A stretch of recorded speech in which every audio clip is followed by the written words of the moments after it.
This is a TV COGECO sports presentation.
Welcome to a gorgeous sunny afternoon. Some cloud cover as you have a look inside the truck as we get ready to bring you the championship game in the Lanark Renfrew High School Football League between the Arnprior Redmen and the St. John's Spartans. The Spartans, the champions from Lanark County, and the Redmen, the defending champions from Renfrew County. I'm Jamie Bramberger alongside Chris Cooper, and we're set to get this one started as Josh Woods tees it up, and it is a short kickoff that will bounce around the 40-yard line and a quick tackle, but good field position, Chris, right off the hop for the Spartans. Great field position, and that was a great job recovering the ball on a short kick, just ensuring that you have it.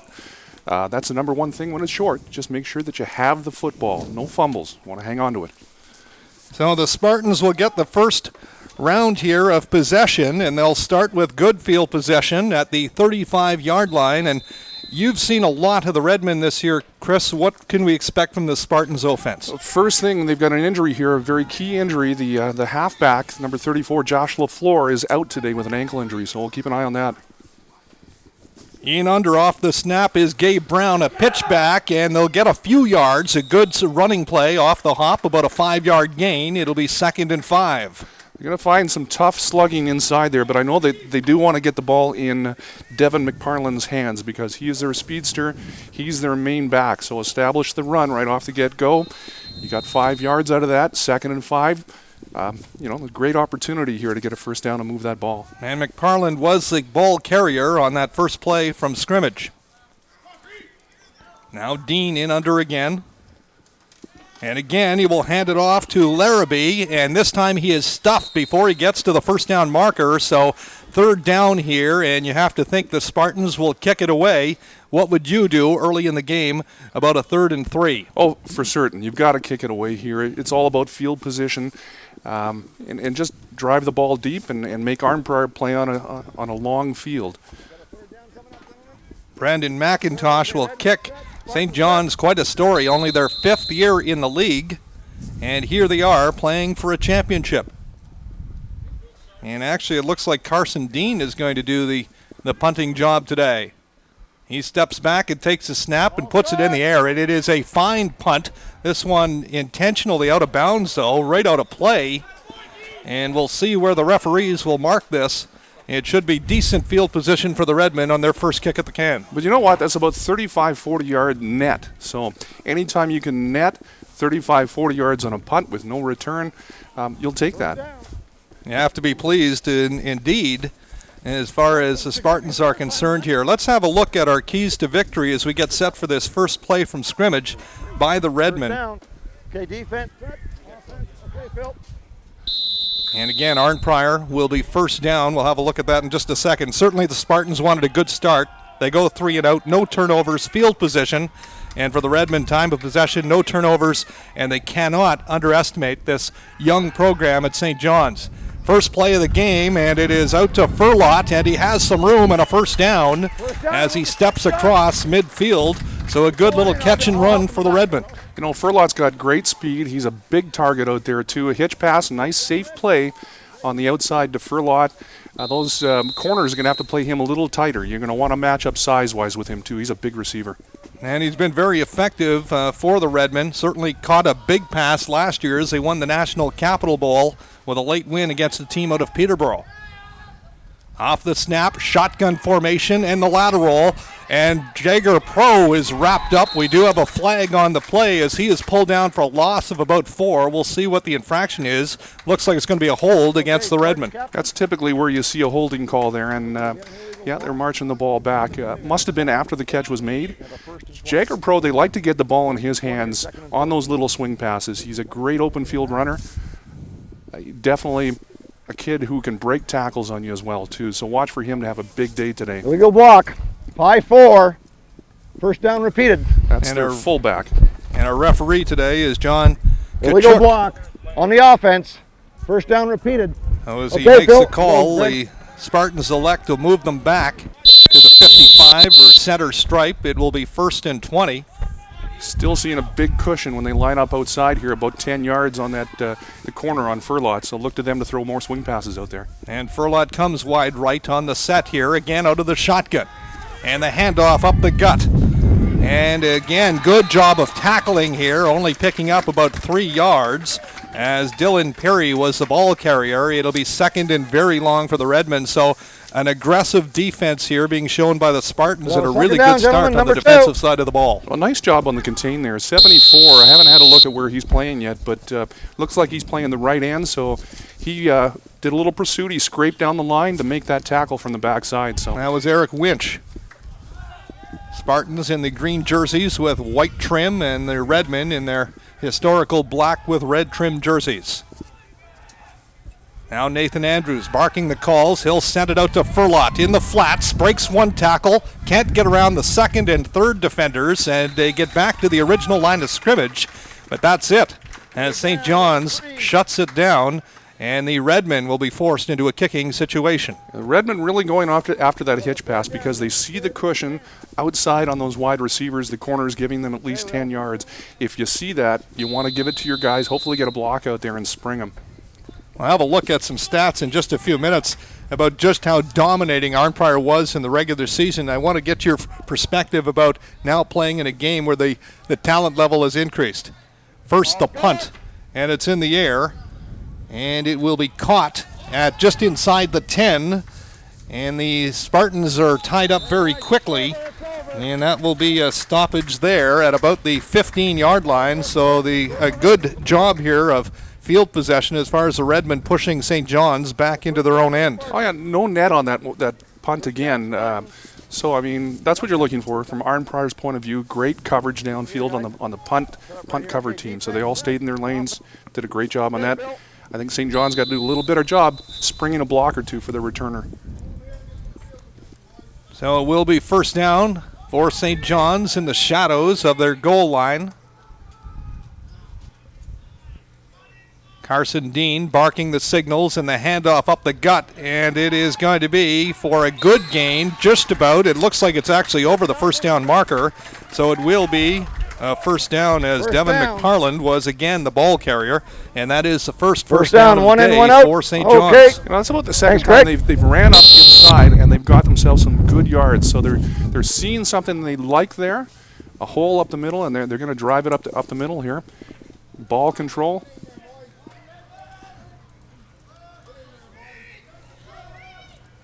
Trips on the one side here. And Dean back to pass. He's going to air it out. He's got a man open, and it is not completed as the wide receiver Peter McGahey was drilled after he awkwardly went in the air to try to make the reception. And boy, did Sean Day ever pop him one right in the mouth when he made the attempt to catch that ball. Nice play by Sean Day playing the backside for Arnprior. So first time for St. John's to put it in the air. As we have a look at how these two teams got to the championship game.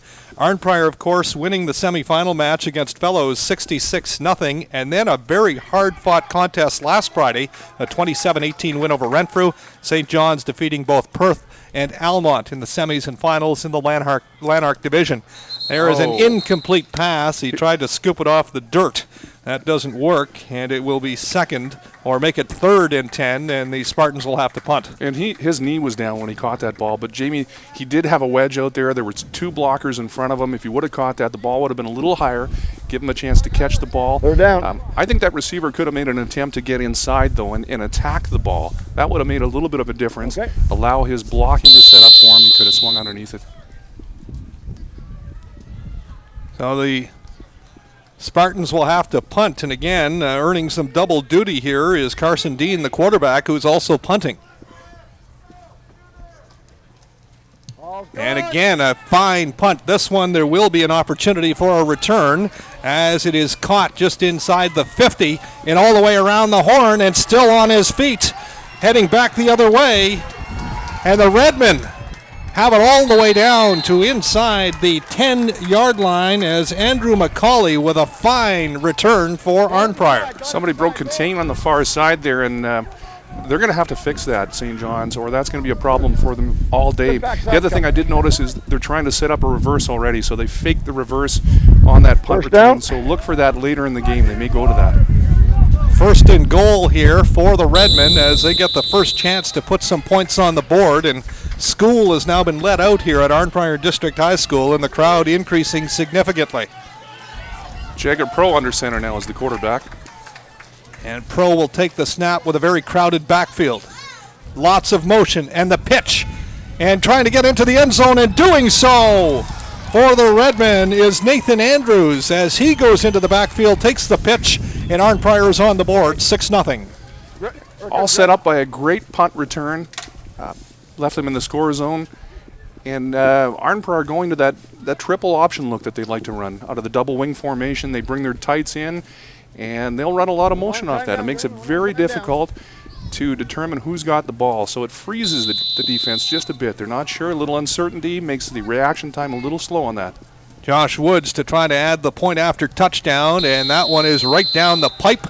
And Arnprior gets the early score here midway through the first quarter on their second possession. They put 7 on the board. You know, interesting because that offense, they came out this second series and decided to show us that triple option offense that they like to run. They don't always run it the whole game. They'll run it a little later in the game. It's interesting, though, talking to the St. John's coaches, they know that was coming. They've seen that before last year from Arnprior, and in fact, they also took a bit of that Arnprior triple option offense and they put it into their playbook. So St. John's, we may see that triple option look from them as well, too. It's truly a high school type of offense. The triple option, very easy to put in. You need the athletes, so you've got to have at least 3 good athletes in the backfield to run that. So a lot of motion, a lot of deception makes it difficult to find out who has the ball. That's the advantage of that. Not a true wishbone, but has some similarities, and it's built around deception. Exactly, and you've got 0 splits on the linemen in there too. They're all in very tight. You can wedge it up, or you can toss it outside. Josh Woods to put it in the air off the tee. That is a short kickoff that's going to fall down around the 40-yard line and pop out of bounds. And so the Spartans will have decent field position again as they try to respond to that Arnprior touchdown strike. And the first down at about the 37, 38-yard line, call it, for the Spartans. You know, interesting, both times they've kicked to Tanner Kozel, a receiver number 80 there, the short man up. Whether or not they figure he's the man they want to get the ball to, or they're just, kicking the ball to a shorter area. But it does allow you an opportunity to maybe recover that kick when it's short like that, and make sure that the return isn't too big as well. Carson Dean, in his first couple of series, he's only put the ball in the air once. A couple of 3-and-outs. This time a pitch back to McParland. Tried to bust through a crowd. Good job of the tackling there by the Redmen. And a pickup of about 3. 2nd and long. Well, the motion was coming to one side of the field, then they sort of reversed the field. You could see a little delay in the backfield. He was looking for an opening, a bit of a search play in the backfield. Definitely trying to establish the run here now. 2nd and 8, though. You're in 2nd and long against this defense that really likes to let you play and have the short stuff underneath. So they make it difficult for you in 2nd and 8. They send McGahee wide as the lone wide receiver on the set. Motion in the backfield, and they'll hand it off up the middle again, and that does not go anywhere. Good job on the tackling as Devin McParland is stuffed. And it is a third down, and again, a punting situation for the Spartans. And you know, Tim Choker, I believe that's how you pronounce his name, the nose tackle for Arnprior. He's a real horse in there. He plays the one tack to the wide side, so he takes away the A-gap on you. It looks like that's where they were attempting to run the ball. It's going to be some tough slugging today if that's where they intend to run the ball up against the big nose tackle. So for the third time today, Dean has to drop back from his quarterback position to be the punter. And he takes a high snap, and again, it's partially blocked as he was trying to angle that one out of bounds. And it is picked up at about the 50-yard line for the Redmen. So you could see Arnprior now trying to get some pressure on the punter as they know he's trying to angle those kicks out of play. And you know, so far, Arnprior is winning the special teams battle today. A great kick return earlier in the day, now a block. They've done a great job limiting the Spartans' opportunities to run back any sort of kick returns as well, too. So great job, Arnprior, so far on special teams. Nathan Andrews, the understudy of his older brother, Jesse Andrews, who set all kinds of records in this league last year and ended up getting a scholarship at Queen's University, but had an injury-plagued season. His younger brother now at the helm, and there is some deception, but nobody fooled on that defensive line by the Spartans as they stuff it very quickly, and actually a loss of a yard on the play, 2nd and 11. Spartans head coach and defensive coordinator Ryan Murphy told me earlier this week that we likely won't see just one guy making all the tackles for this Spartans team. He really has a team defense. They all like to get in on tackles. At the end of the game, you may see just one guy having one tackle right across the board. Not a particularly big offensive line or linebacking crew for the Spartans. 2nd down here for Andrews. He'll go to the shotgun. And he drops back looking for Furlot. Now it's going to be a bootleg run, and he is wrapped up quickly by the St. John's defense. It looked like it was Mitchell Baudouin on the tackle, and the Redmen will have to punt. Got to get rid of that ball a lot quicker than that, Arnprior. He hung onto that ball way too long. It looked like he was waiting for a pattern to develop a little further on. Interesting, St. John's runs a 3-4 defense, so they're going to give you some different looks. They're going to bring some different people from different areas on blitzes. Well, it looked like he was looking for Furlot, and then he decided to run, and that just did not develop as planned. Ball's gone. Now the punt. And again, it's a short punt. This one bouncing at around the 45-yard line and going out of bounds. Both teams appear to be taking the strategy on the special teams to not allow the run back. You know, but what I don't like about that, though, is the net is only like 15 yards. Yeah, very, very short as far as field position is concerned. But St. John's has to take advantage. They, outside of the one series where they were deep in their own end, they've had very good field possession and have not, or field position and not been able to take advantage of it. They've got to get some first downs on the board. That's what they got to do here and march the ball a bit. Tight formation. Very tight. No wide receivers. And the pitch back, it's a handoff in the backfield for McParland. And again, pulled down, so the Arnprior defense reads it very well as they try some trickery in the backfield. It doesn't amount to much. No gains, 2nd and 10. That's a reverse. They're trying to get the ball in the hands of McParland there with a reverse that looked very slow developing to me. And with that tight formation, you're just going to draw more of the Arnprior defenders into the box there. I think you've got to spread them out and really attack Arnprior's defense with short passes. That's where you'll be successful against them. They have their halfbacks drop back into a cover 3 with the safety. They'll give you stuff underneath. That's what they'll do. That's what the Arnprior defense does. They allow you to have the short passes, but they'll come up and they'll hit you. They've got some really strong linebackers, middle linebackers. Chris Bott being one of them, number 36. Who used to be a receiver last season. Which is very interesting, which tells you he's just a great overall athlete. And they play to the wide side of the field. I think that they're really going to miss Josh LaFleur today, but so far that defense is playing well. LaFleur, definitely one of their best cover guys that we saw when we played them each time. Plays the wide side of the field, and he liked to come downhill on those short passes and really lay a lick on some guys.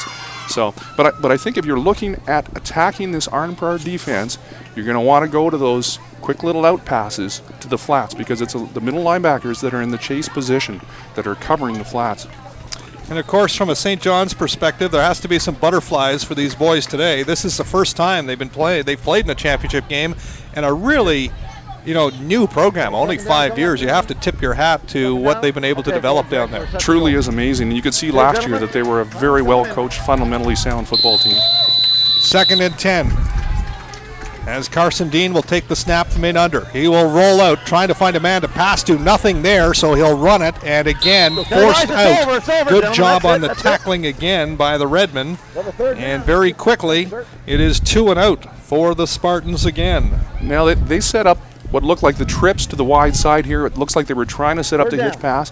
They looked there, the quarterback looked there, and then it looked like a bit of a broken play. Then he decided to run on the backside. So whether or not he saw some Arnprior defenders coming up that he thought the play wasn't going to work, didn't have a check off, just decided to try to make those yards on his own and came up short. And Alex Brittle was in on the tackle. And so again, for the 4th time today, Carson Dean will have to put it in the air. And we'll see if we get a run back here. The one run back Arnprior did have resulted in good yardage. He'll get a chance here again. Jagger Pro with the catch. Fakes the handoff. What a block. And a great Another block one. downfield. And now we get a flag on the play, but Pro is still on his feet. And now he is swarmed by a sea of green jerseys and pulled down at about the 38. There were a couple of good blocks, but one of them may have been a push in the back that's going to bring this one back. That's what I'm thinking. In the ref's opinion, he's going to say that maybe the blocker didn't get his helmet in front of the numbers, that maybe that helmet was behind. It looked like he hit him from the side, though, so I would have given that to him. I thought that was a great block, but that's just me, right? That's just you, but you're a football guy, right? During the return, number 12. There was some phenomenal blocks on the outside. Jagger Pro can really run the ball back well, too. So, and again, we saw them with the fake reverse, so keep an eye on that. I think eventually during the game when they see the field position they want, they're going to run that reverse on them. Approaching late here in the first quarter, if you're just joining us, Arnprior is on the board, a touchdown run of 8 yards by Nathan Andrews, and the point after was good, so it is 7-0 for the Redmen here in this championship game in the Lanark Renfrew High School Football League. Now Andrews takes the snap, fakes the handoff. He is going to be tied up quickly, and he was tackled awkwardly, and you have to grimace a little bit if you're on the Arnprior sideline there, as it looked like he came down badly on his right leg, but he appears to be okay. It'll be 2nd and long for the Redmen. Obviously, Andrews comes from a great stock. That kid, he sure does. And he can run, too. He's shown us that he can be a receiver, but, you know, if he's my starting quarterback, I want him sliding. I don't want him going head first or standing straight up where he can get really popped. Are you surprised we haven't seen more passing? The weather is good. The field conditions are very good, despite the fact this field has had 3 games in less than 9 days. I truly am.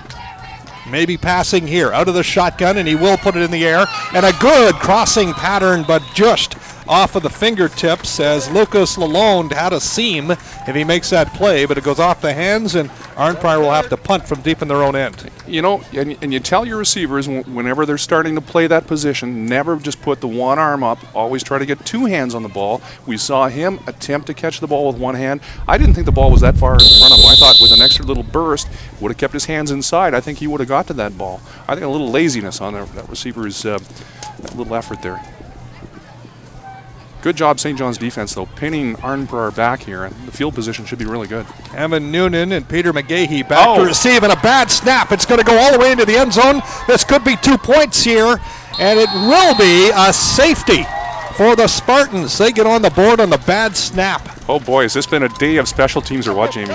Well, this could be a significant factor in this game as we go down the road here. The 2 points that St. John's puts on the board on the botched snap. And our minute flag is up right now, so we burnt through the whole first quarter, and really it's anybody's ball game. It's a tight ball game so far, but you know, special teams are coming up big, and it's a key part of the game. You know, defense wins championships, offense sells tickets, and special teams always plays an important role in any win or loss. So. And so far, I think Arnprior is doing the better job on special teams, but, you know, St. John's came up and made a play. Well, it's a safety. I'm not sure who actually is going to get tackle or credit with the tackle. Bad to get snap, the 2 though, points. Bad snap, but somebody has to get the points. Exactly. So it will be the man who did the tackling. And the good news for the Spartans is they're going to get the ball back because the Redmen, of course, now have to kick it off. So and kicking from it's the 30 or 35. 35-yard line as so Josh Woods will tee it up. 10 back. So, yeah, it'll be great field position. Should be. And this time Woods again is short, and there will be a run back here as it is caught, and what a tackle. Mitch Bott smoked his man. I tell you, Mitch Bott, he can lay the lumber on you. He can really bring the big hits. It's been fun this year watching him make big hits, even though it's been against the team I coach. But he's a phenomenal player. He truly is. Tanner Koziel made the catch and was wrapped up just as quickly as he made contact with the football. As 3 times they've kicked to Tanner Koziel too as well. Redmond have to be a little bit concerned, though, about the distance they're getting on both the punting and the kickoffs, as again, no St. return, John's though. really no return, but St. John's good field position, 53-yard line, just on their own side of the center stripe. Got a flag on the play as a pass down the middle is completed, but we'll see what the call is. It might be a hold in the backfield as Peter McGahey was on the reception. That will be enough for a first down, but it's been wiped out by the hold. And interesting, what a wobbly pass, too. Post pass ran by the receiver right in front of the safety. Arnprior safety Andrew McCauley's got to come downhill and play that a little tighter, too. He can't allow that, especially when a ball's wobbling like that. He's got to make a play on that football. And you can see, as Chris mentioned, that ball was really up for grabs, but McGahey gets there first. And it looks like they've reversed that call now, saying it was against the Redmen. The initial indication was that it was against the Spartans. So declined. Instead, it's going to be about an 18-yard pickup and a first down here for the Spartans. And I think that's only their second first down of the day. So as they put the ball up, and now they'll do it again as they go over the middle. This one into a lot of traffic. There were 3 jerseys there in the black and red uniforms, as Devin McParland was the intended receiver. Now, I'm not sure if they leaked McParland out of the backfield or whether they lined him up as a receiver. What I do notice, though, is they're running a lot of trips on the wide side here. So continuing to want to show you that they may go to the hitch pass on the wide side. And you're a fan of the hitch pass. Oh, it's a very safe play, a very high percentage play, and you're allowing your receivers to make yards after the catch. 2nd and 10 from the 38-yard line as Dean again steps under and barks out the signals. And he will drop back the pass again. Again, a wobbly pass, but it is caught.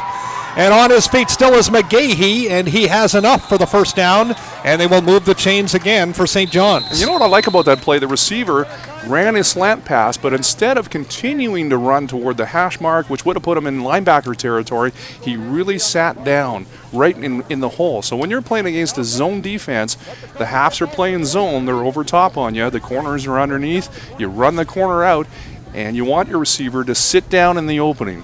That's how you play against a zone defense. You find the holes in the zone, you sit down, and you wait for the ball. So he did a great job, the receiver, of gearing himself down and making himself available for that throw. And here it is again, as this is actually the last play of the first quarter. As you can see, McGahey being tied up, but not before he had enough yardage for that first down. Now, it takes some courage as a receiver, too, to catch that slant pass and head into the linebacker territory.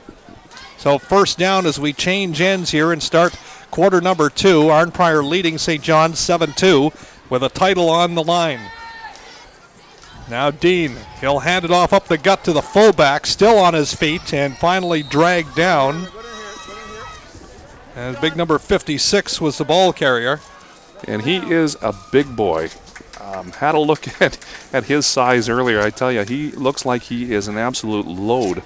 Adam Kordick. They got him listed at, what did we say, 56, the fullback. I know he was, I think he was 220. A big lad. 6 feet, 212 pounds for Adam Kordick, who is the ball solid carrier, picking up 4. It'll be 2nd and 6.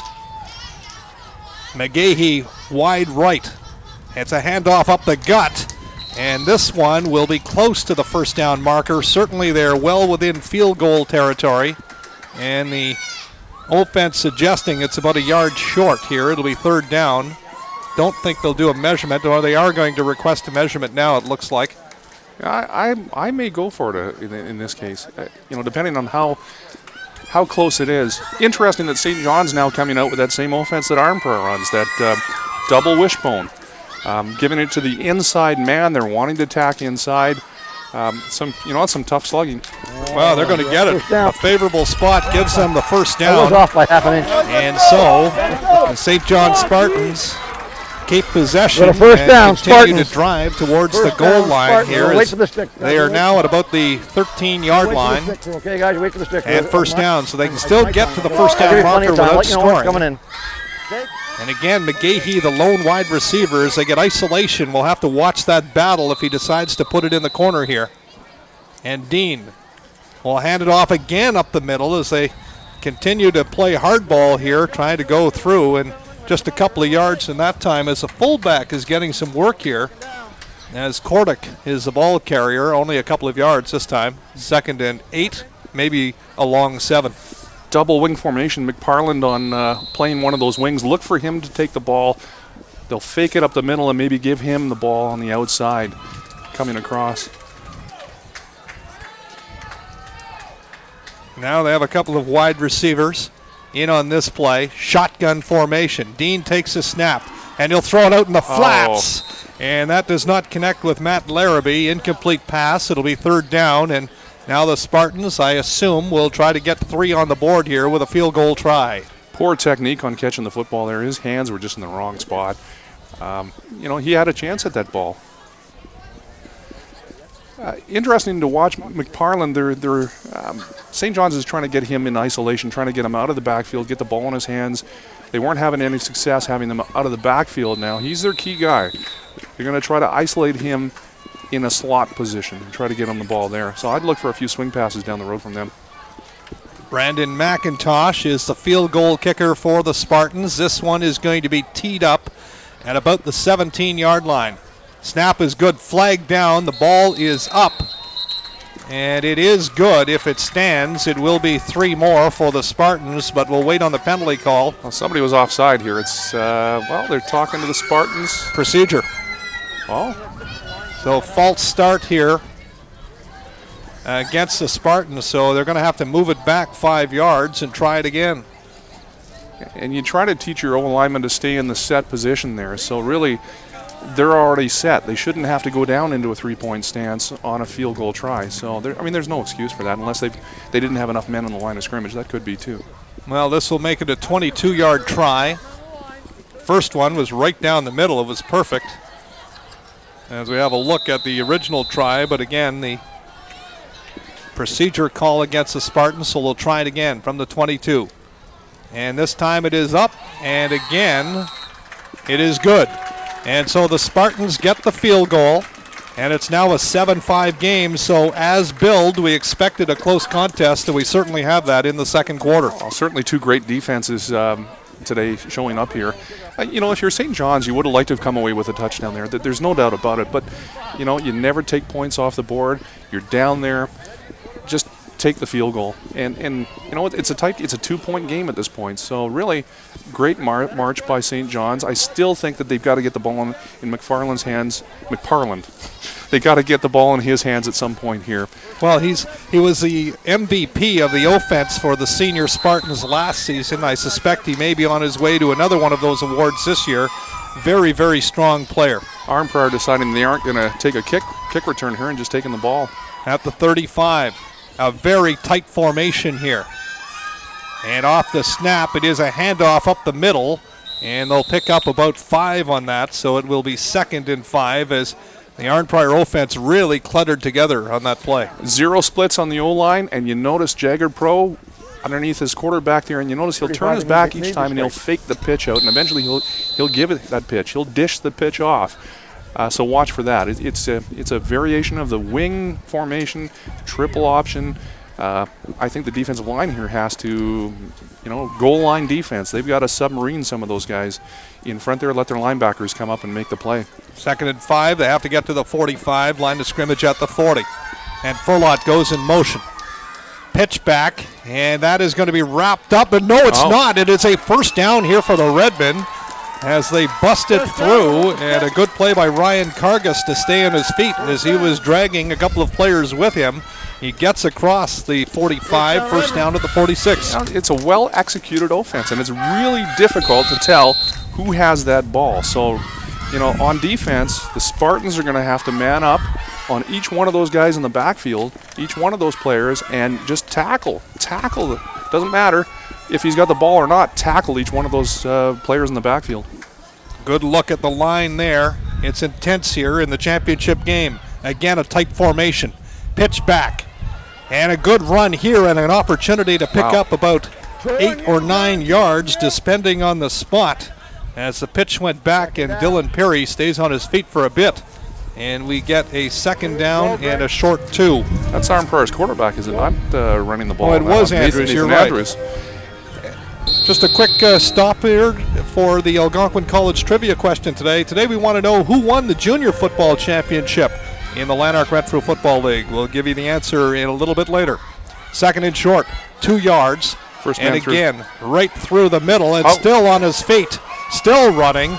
And this time I'll get it right. Dylan Perry is the ball carrier. First down for the Redmen as they move the chains. They just decided to jam it up the middle here with this offense. I mean, why not? If they're not stopping it, keep running the same play. But, you know, on second and short, I like to open the playbook up a little bit and throw deep on that. Why not? You still got another down if you don't make it, right? You come up incomplete. You can jam it forward on third and short. But this whole Arnprior offense, when they tighten everything up, is built around deception, as we have a bit of an official timeout here. But you can see when they tighten it up, there is so much action going on in that backfield, and the defensive linemen sometimes just don't pick it up. Well, you can't see who's got the ball. The visibility is really reduced when they do that. It's a zero split from the O-line. By zero split, we mean each O-lineman is tight together. Normally their splits are about a yard and a half.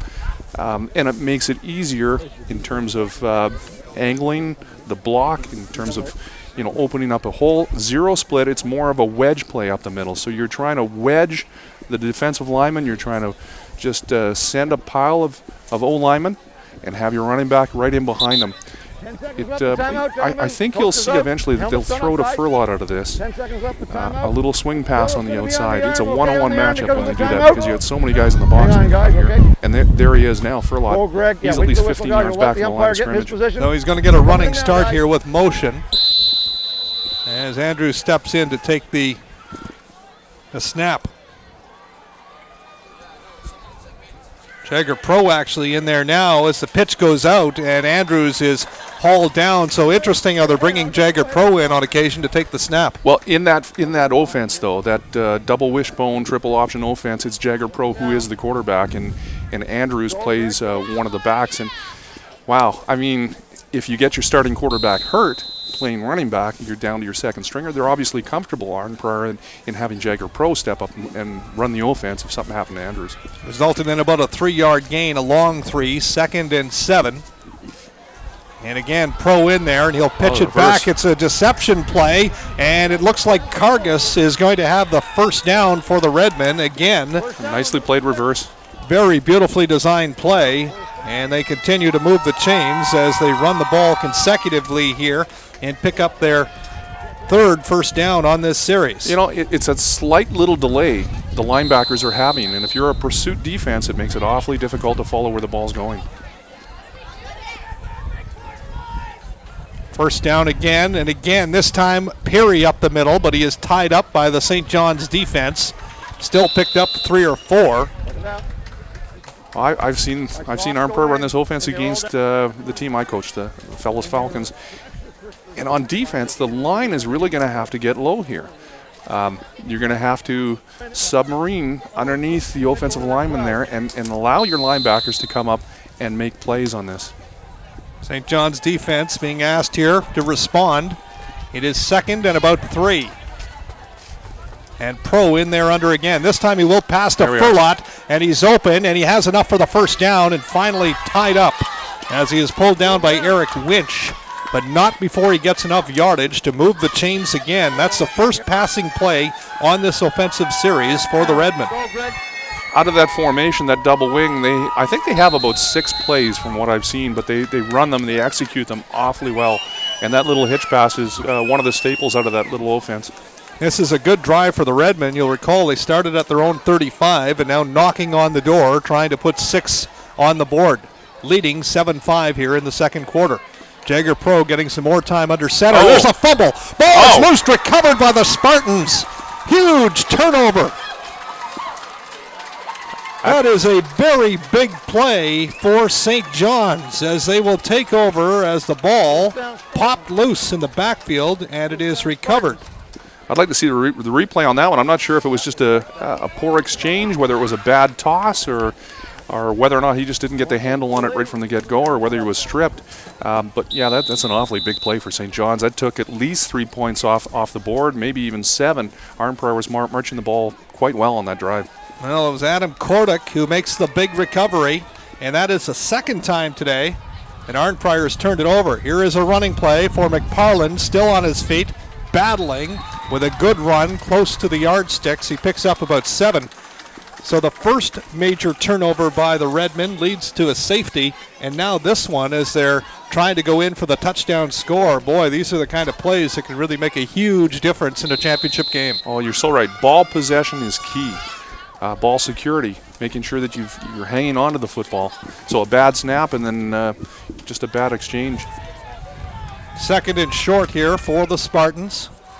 Dean in under again. And he'll hand it off up the middle and pushing his way, continuing to battle and getting the first down, I think was McParland again. Oh, nice tough running in there. You see his legs just continuing to churn out yards. He's a bull. He's strong. You can see it. And here it is, a better look as you see him go right into that wall of Arnprior defense and push it through for the first down. Spartans are determined to have some inside running here, and they're having some success as well, too. 1 in, 1 out. I'm very impressed on the variation, the different types of offensive looks that St. John's is able to give you. First down now from the St. John's 35. Carson Dean barking out the calls. 2 wide receivers. He steps back in the pocket, and he's going to put it in the air. And that ball is an errant pass. That should have been picked off.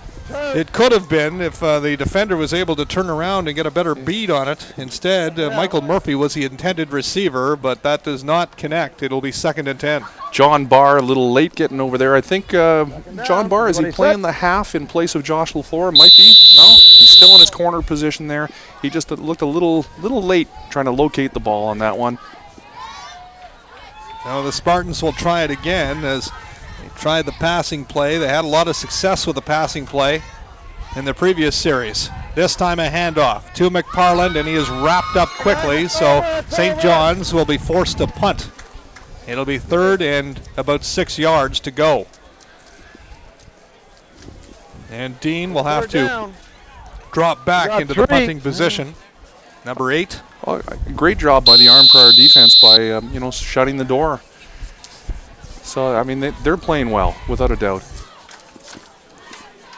Jagger Pro, who has been in on a lot of different plays here this afternoon, will be back to receive. And here comes the punt. All's good. And this one is again angled towards the sideline and out of play, and we'll see where they'll spot it. Probably around the 45 maybe of the Redmen. And again, looks like about a 20-25 yard net on that play. Oh, the 47 is where they'll actually mark it. And by net, what we mean is from the line of scrimmage to where the ball, how far you advanced it. So, I mean, no returns, so your net limited. But if he's punting the ball 40, 50 yards down there and you get a return of 15, 20 yards, you can see where the net comes into play there. Oh, the Arnprior offense back at work after the turnover deep in the St. John's zone. And it is Jagger Pro who is underneath again. Furlot got away early, and that ball carrier now pulled down at about the 49. You can see why it would be difficult for the defense to follow the play, because it's difficult just watching from an aerial point of view with so much happening in that backfield to find out who's actually carrying the ball. They're very tight in there. The adjustment I'm seeing that St. John's is making, they've got 9 in the box right now. They're only dropping back 3 cover guys. They've got their safety in the 2 corners. The one corner is probably just playing a little contain on the far side here. 2nd and 7, again tight formation. Furlot goes in motion. He hits the line in full stream. The pitch back to Andrews. Andrews to the outside, enough for the first down, as he will carry it into St. John's territory to about the 48. Interesting where Jagger Pro is getting so much time under center right now. This is an adjustment as well. They started with Andrews as the quarterback. Now Pro in there taking a lot of the snaps. But it's this particular style of offense, this double wing, triple option I call it, where everything's in tight. Jagger Pro throughout the entire season, from what I've seen, has been the quarterback in this particular offense. When they tend to spread it out a bit more and throw a little bit more in a more traditional, double slot, double wide receiver, balanced look, then they bring in Andrews and let him play quarterback. But a very tight formation here for sure. Redmond picking up their 7th first down of the afternoon. They lead 7-5 here late in the second period. Jagger Pro again. This time the handoff is up the middle, and Peary still on his feet trying to break out of a crowd, and what a terrific tackle as he is brought down by Mitchell Baudouin just when it looked like he had daylight and he was going to break it for a big gainer. Was a great tackle. Some great blocking I'm seeing from Arnprior, though. This wedge blocking, they're just getting on their man, they're driving their legs, they're moving their man downfield. So I think Arnprior at this point is winning the battle in the trenches, and this is where you win the games, right up front. And Arnprior really starting to roll as an offense. Good, taking a lot of time off the clock and controlling the ball. Now Pro's pitch back for Andrews. Trying to find a hole, still on his feet, flag down. It is in the backfield as finally he is wrapped up. A bit of a rugby game breaking out there. It's a hold against the Redmen, so this one's coming back. You know what they say, there's holding on almost every offensive play, especially within the inside of the offensive line where the the referee can't see the holding going on. In this case, though, because he was sprung outside, I think it might have been a hold on the contained guy. There's the replay. Didn't have a really good look at it, but I suspect that's where the hold came on the outside. Well, the flag came late. It certainly didn't come early. 4 yards remain. And so it will be 1st and 20 as they move the chains back, and the line of scrimmage becomes the 47-yard line of St. John's. You have to think somewhere in the next 2 plays that ball is going to end up in the air. Well, I don't know. I mean, they've got so much success chewing it up on the ground here. I may just stick to what's working. And they're gonna just jam it up the middle again. Jagger Pro again in under. He'll take the snap. This time he's going to bootleg, and he is going to be wrapped up for a big loss of about 10 yards. Now it's going to be 2nd and 30 or thereabouts. Eric Winch with a great tackle there, playing defensive end, playing the contain there. So I mean, he didn't buy any of the fakes there. He just knew his responsibility was contain. Came right upfield and tracked Pro down. Now, Winch has proven to be quite an athlete here in this first half of this championship game. He's been in on a lot of tackles. I'm impressed by him. So am I.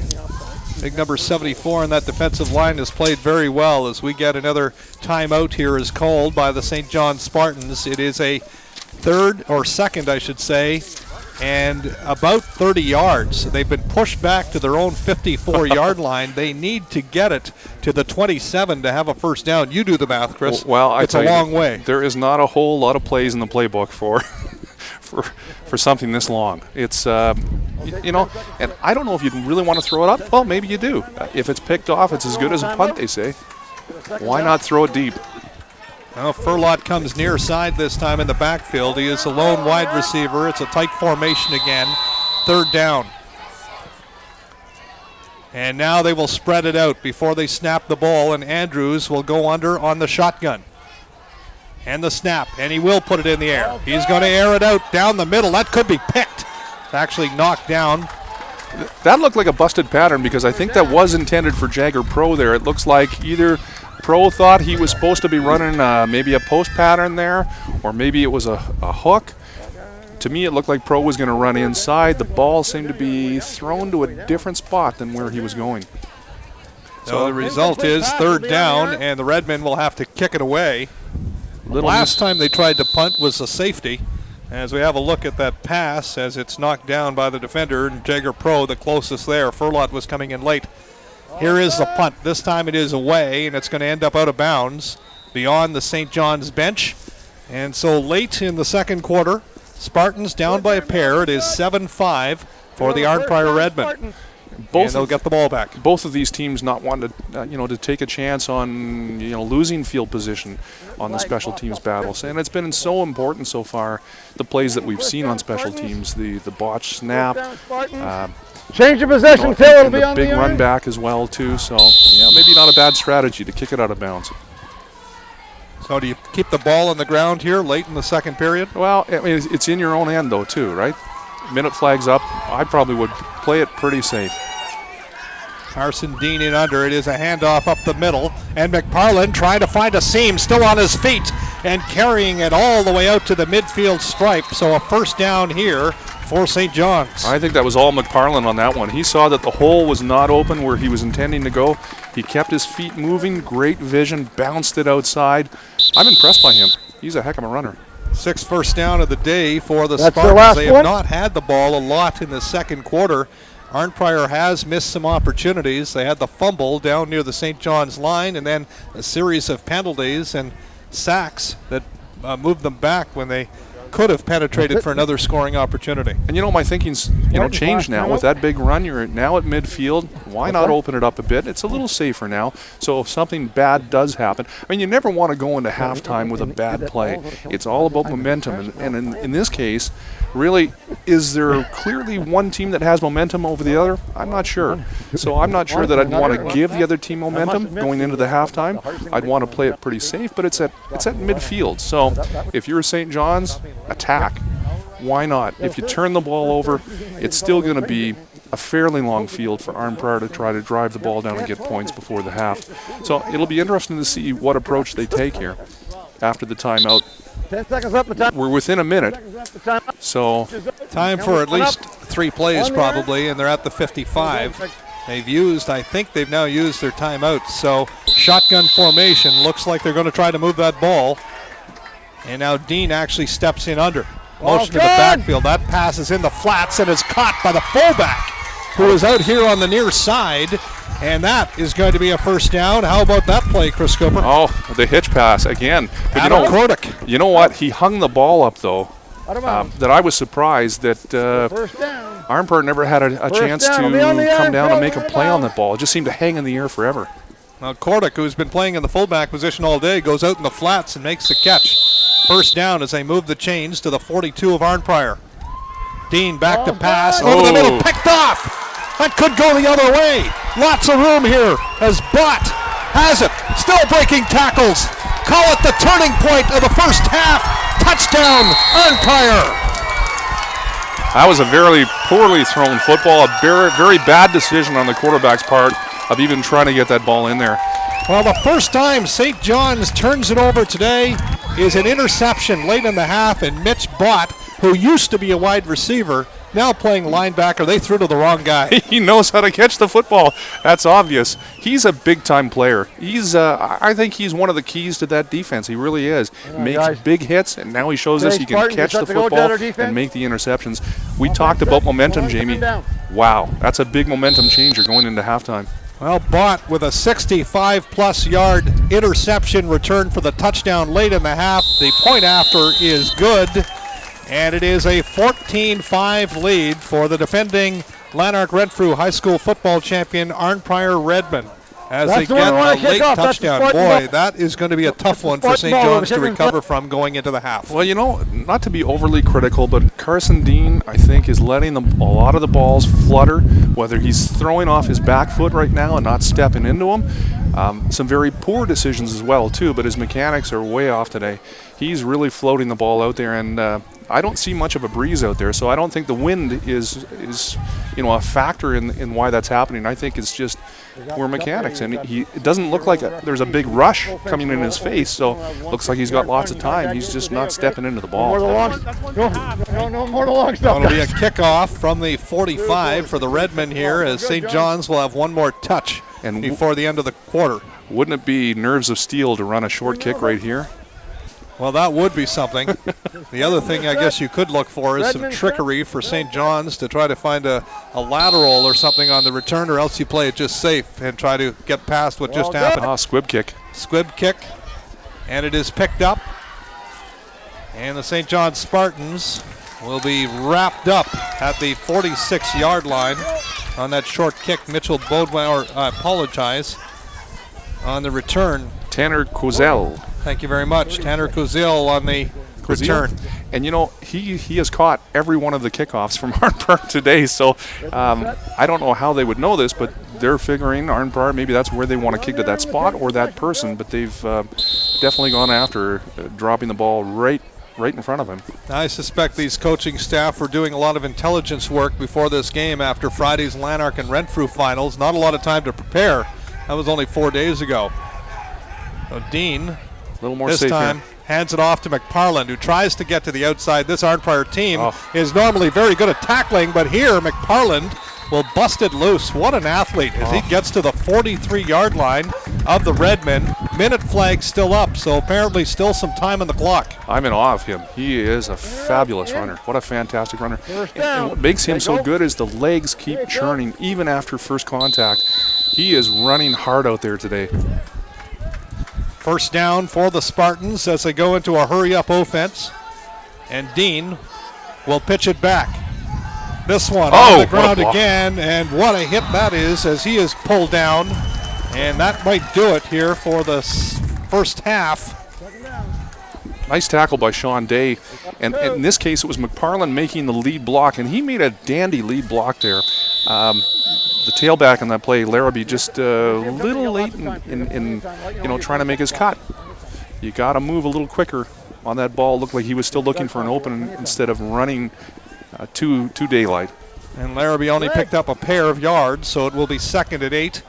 The minute flag now down, which tells me this could be the last play of the half. Air it out. And I think they might. They've got 3 receivers now going in motion off the snap, and he's going to put it in the air down the middle, and that is picked again.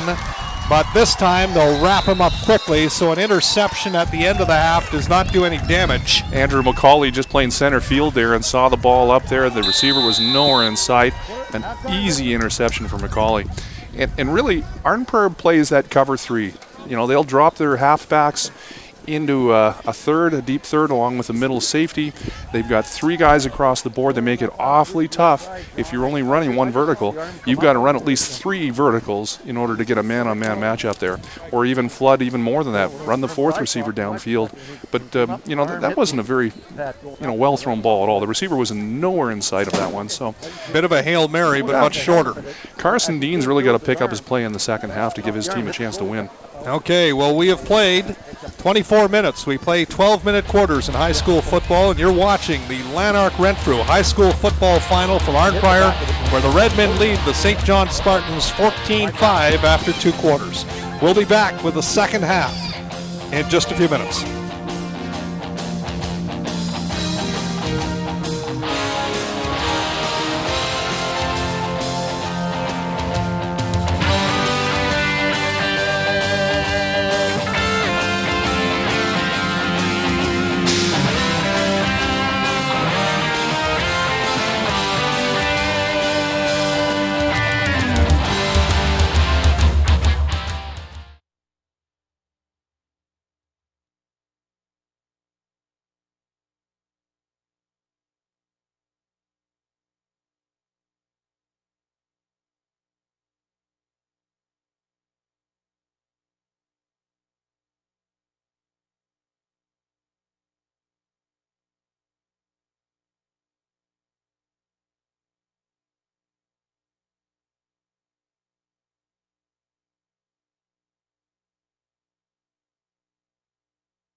Lanark Renfrew High School Football League final between the St. John Spartans and the Arnprior Redmen. The Redmen leading 14-5 as we get set for period number 3. Pleased to introduce Pat Sheehan, the head coach of the Queens Gales. I'm sorry your season is over, Pat, but it's great to see you in Arnprior, and we're going to talk to you in just a few minutes as the opening kickoff is a short one, onside kick, and Bott recovers and takes it inside the 54, so that's where the Redmen will start here in period number 3.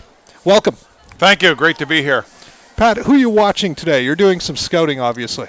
Yes, as you mentioned, as you alluded to, it wasn't the original plan, but when you become available, you got to get started on next year. So there are several fine athletes out here, several for St. John's. This is an interesting, completion to a 5-year plan for St. John's, the best team they've had, and of course, Arnprior has had a great year also. There's several outstanding players. Well, looking forward to your analysis here. We'll keep you for the first 5 minutes or so of the third period and let you get back to recruiting as Tiger Pro will take the snap. And again, deception as Peary still on his feet and finally tackled, but close to the first down marker. It'll be second and short. Who's impressed you on these teams here today?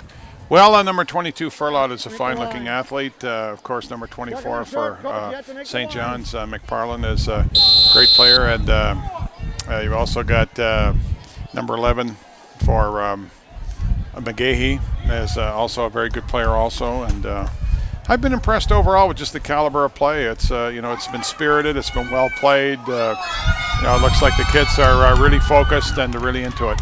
Second and inches here as Pro will step in under again. Short yardage situation. Watch for the quarterback sneak. Instead, he will step back to pass and in some trouble, but breaks out of a crowd, still on his feet, and a broken play results in a first down for the Redmen. Those kind of plays must drive a coach nuts. Well, pretty good. What Arnprior is doing is maneuvering an opportunity for Furlot to get one-on-one coverage. They're tightening the formation, and they're getting one-on-one on the outside, so it'll be interesting to see when they take their shot there. First down here. Arnprior, of course, has had a very strong football program for a long time. You have to tip your hat to the coaching staff here. They've done a great job. There's been a great tradition of football here for decades, and we were pleased to get Jesse Andrews from here last year. He's an outstanding young prospect, and he's going to do well at Queens. Unfortunately, some injury trouble this year. His younger brother is playing here today. He doesn't have the ball, but Cargus does, and he is wrapped up in the middle for a pickup of about 4 or 5. Second down for the Redmen. Let's talk a little bit about Jesse. He set all kinds of records in this league last year. What a running back. And unfortunately, he was injured with your team. Didn't get to see him as much as you would have liked to have this year. It was the third day of training camp. It was a freak injury. He fell down and put his hands down to break his fall, and he pulled one of the tendons in his fingers. It actually unraveled. He required surgery. It was, but he looked like physically a third-year player. So hopefully next year you'll get to use him. Yes, sir. Second and 6, Pro in under, pitch back to Andrews, Jesse's younger brother. He's on his feet, pulled down close to the first down marker. We'll see what the spot is, and yes, they do call it a first down. They'll move the chains again, and so the Redmen using the quick pitch and running game to keep the ball moving, and that's really been the story of the game here for Arnprior today is a ground game. Yeah, really. I think if they can just control the football here now, not make any mistakes. Of course, you know that the first half, several of the scoring plays were the result of errors, a fumble and an interception, and at this time of year, those are the plays that are going to be very unforgiving. Tiger Pro pitches it back. Cargus on his feet, but not much there. Short gain. It'll be second and about 8. When you come out and you recruit at a high school level, obviously there's only so much time for that. So do you have a team of recruiters, or do you do a lot of recruiting on your own? We'll have a volunteer staff that helps us out, but there's nothing like getting out there, yourself and getting a look at the athletes. It's amazing. Just being here live, you get a chance to meet some of the teachers in the school and all the rest of it. They'll give you some background that you wouldn't get unless you were here. So there's huge benefits to being here. Second and 7 here as Pro again in under, takes the snap, and again, what a play this is as Andrews and a better tackle as he is wrapped up. It looked like he had a gaping hole, and very quickly it closed. It'll be third down for the Redmen. I would say that was one tackle away to prevent a score. That was a touchdown-saving tackle for sure. And Mitchell Baudouin did the trick as he was able to get his fingers around Andrews' ankle And so third down here, and it appears the Redmen are going to go for it, looking for a strike that at least a first down to keep ball possession. Third and short. Call it a long 2 yards. Pro takes a snap and pitches it back, and Cargus is going to have the first down and more as he gets to just about the 10-yard line of the St. John Spartans. On the other side of the coin, we talked a little bit about Arnprior. St. John's only in its 5th year of a football program. I know you helped with some guest speaking when Fellows football and Pembroke returned after a long absence. St. John's had no football history. Amazing that 5 years later they're in the senior football championship game in a 10-team league. I think it's a real credit to the people that have run that program. 5 years is about what it takes to get on the map in this sport, and my hope is that in the next couple of years we'll see some big things from Fellows also. Peary in for the touchdown, but will it stand? There's a flag, and it's going to be called back. A holding call against the Redmen. That play looked like it might have an infraction, and so it is not a score. It'll be first down repeated, and holding is probably the most called offense in the sport of football. How do you stop it, Pat? Well, you could call holding on every play, but it's interesting, Jamie, that unfortunately there was a big play just before the half when Arnprior returned the interception for the touchdown. Now it looks like they're in position to score their first possession in the second half. So if they put it in now, it would be devastating for St. John's and good for Arnprior. First down, they can still get a first down. It appears just outside the goal line as Furlot has a little quick pass on his feet and gets it back inside the 10-yard line. It'll be second down for the Redmen as Furlot, what do you like about him as we just see him make the play there with the catch? He's a nice, big, athletic kid. We had a chance to work with him this summer. He came down to the Queen's Football School. He's a very capable athlete. Good body control, good size for a receiver, good toughness, and adequate speed. He's got a bright future in the game. All right, we'll see if he's in on this play as Andrews is back in calling the shot. High school football is certainly very different than university football, but interesting how the quarterbacks, the running backs, everybody is interchangeable. Yeah. You wouldn't do that at Queens, would you? No, we wouldn't. Here's a handoff up the gut, and Andrews is pushing his way to the goal line, waiting for a signal. It is a touchdown for Arnprior. And they take a 25 lead as Andrews punches it in from about 6 yards out. Looks like there's another member of the Andrews family who's pretty capable at this game. He certainly doesn't get the attention that his older brother did, but he is a fine football player and moving in this year to play the quarterback position.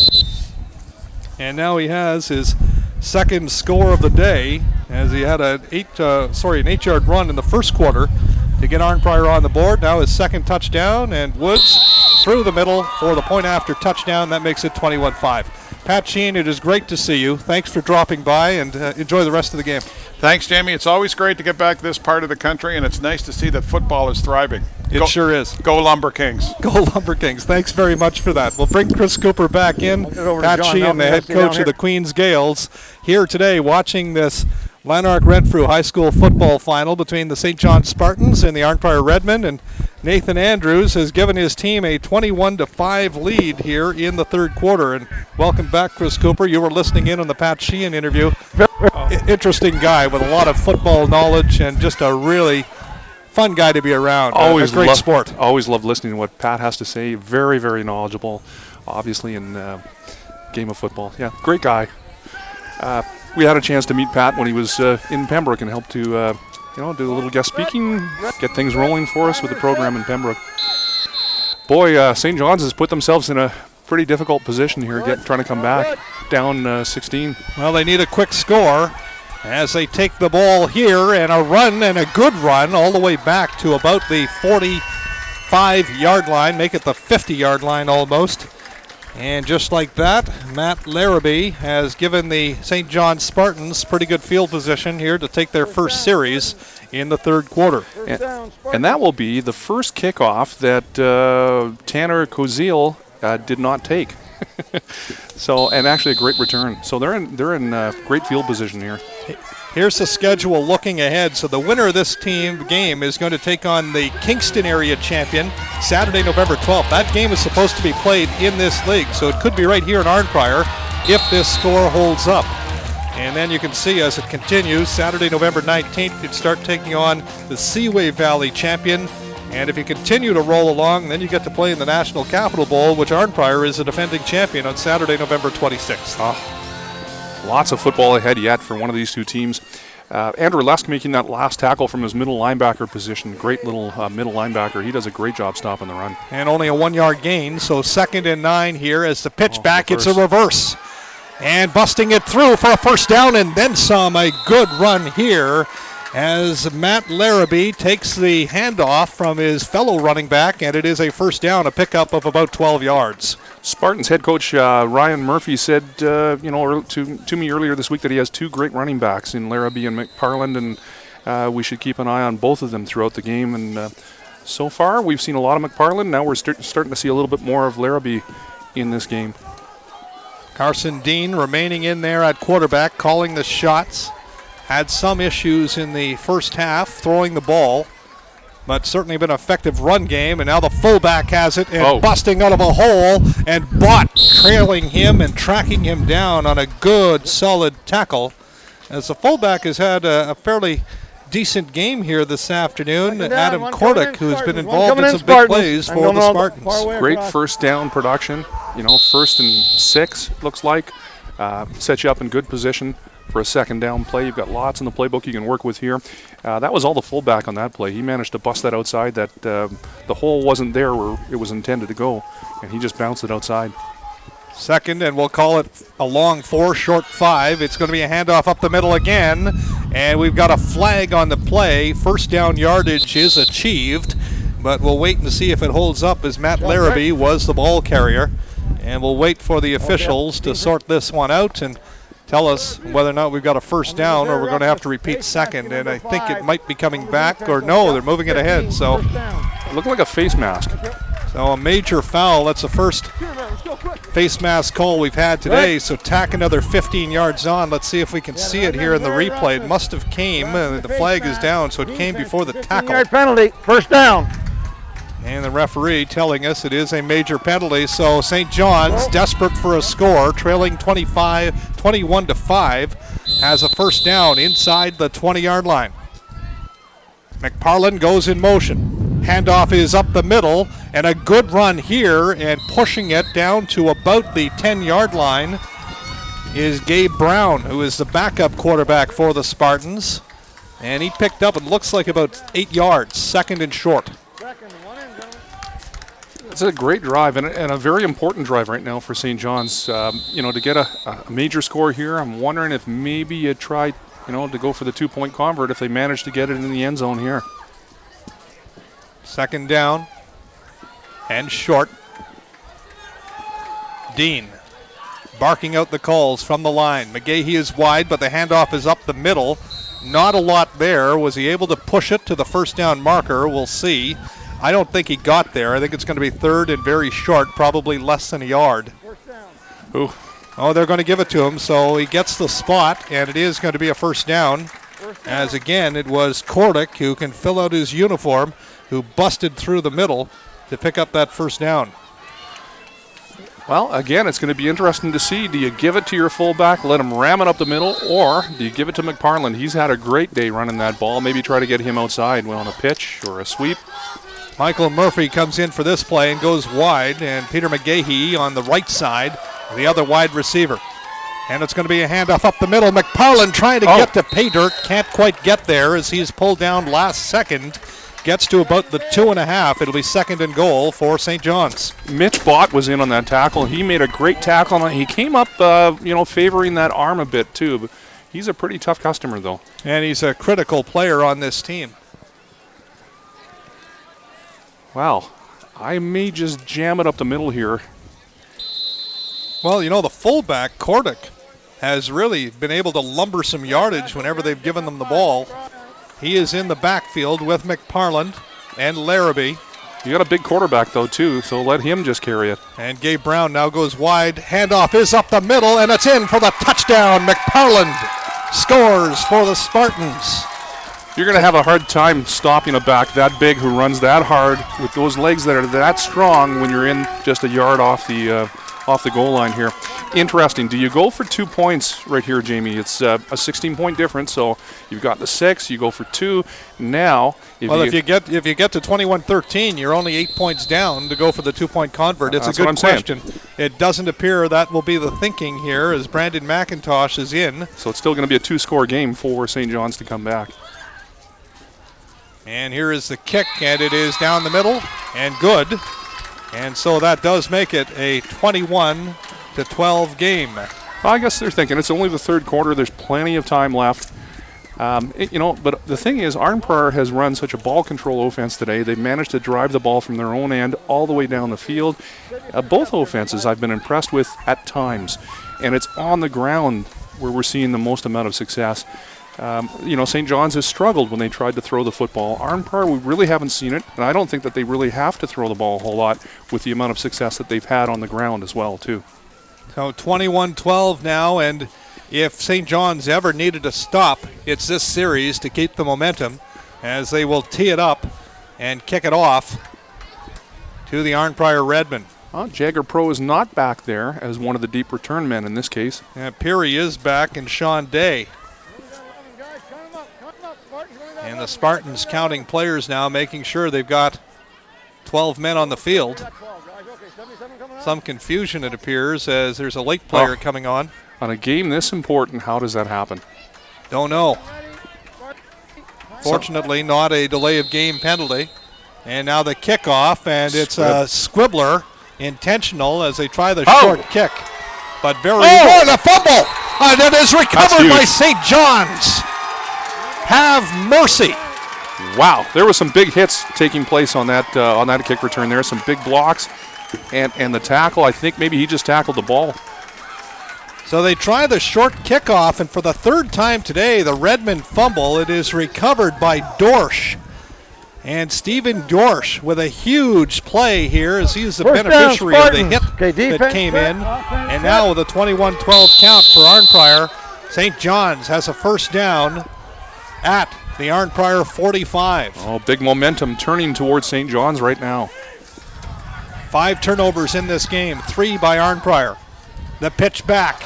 Larrabee trying to get through a crowd, and the pile pushed a little bit. He'll pick up about 5 yards. It'll be 2nd and 5 for the Spartans. Nothing fancy about what St. John's is doing here. Double tight ends. They're loading up the backfield, 3 backs, and they're saying to Arnprior, we're just going to run right at you and man up and try to stop us, and some great blocking up front. St. John's doesn't have an overly big offensive line, but I've been impressed so far the way they've been able to get off the ball, off the line of scrimmage, and really get some push up front. And that's a very big defensive line for the Redmen for the most part. All about leverage, eh? Gotta get low. 2nd and 5, and the handoff goes to Gabe Brown. He is trying to push his way to a first down, but wrapped up neatly. Got a couple of yards. So it looks like it will be 3rd and 3. Are you at a point in the game in the third quarter with a minute remaining where you go for it? Well, that's tough. I think what St. John's is thinking here, though, we got to get back in this. We're 2 scores down at this point. Field position, it's at least on the other side of midfield, so it still gives a fairly long field for Arnprior to come back on it if you don't make it. And it should be makeable. I mean, give it to McParland. Let him pound it up the middle. And Michael Murphy back in here on this short situation. It is a handoff to McParland. And as scripted, he got it. First down, so they convert. And they will move the chains. And you called it. McParland is the go-to guy. And watch him move that pile. He did that all on his own. Oh, Patty Sheehan's got to be licking his chops looking at this boy. Have a look at him. Run.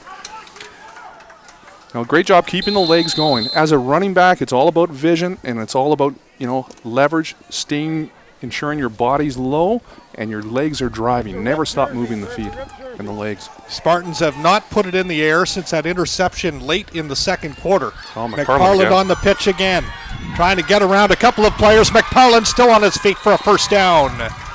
He pushes it inside the 25-yard line of the Redmen, and McParland is having himself a game. And that will take a physical toll on a defense. When you get pounded and you have a big back like McParland coming at you all day, it does take a toll on you. Maybe you don't hit as hard. Maybe your feet as a defender aren't moving quite as quick. You're not reacting as quickly.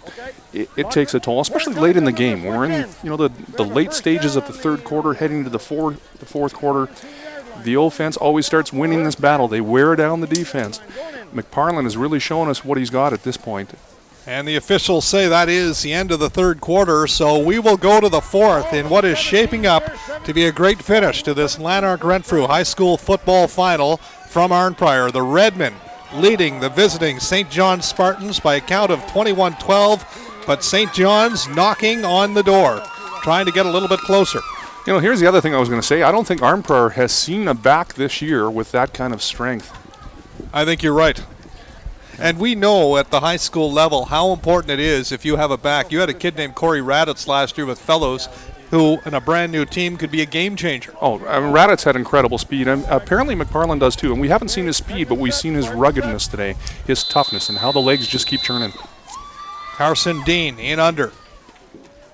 Fakes and now gives to Larrabee, and Larrabee really trying to get through a sea of black and red jerseys. Did well to pick up about 4 yards, maybe 3. It'll be 2nd and 7. Nice little counterplay there. So you're countering off of McParland, going in one direction, hoping that the linebackers start to flow that way, and all the flow on the offensive line is moving in that direction.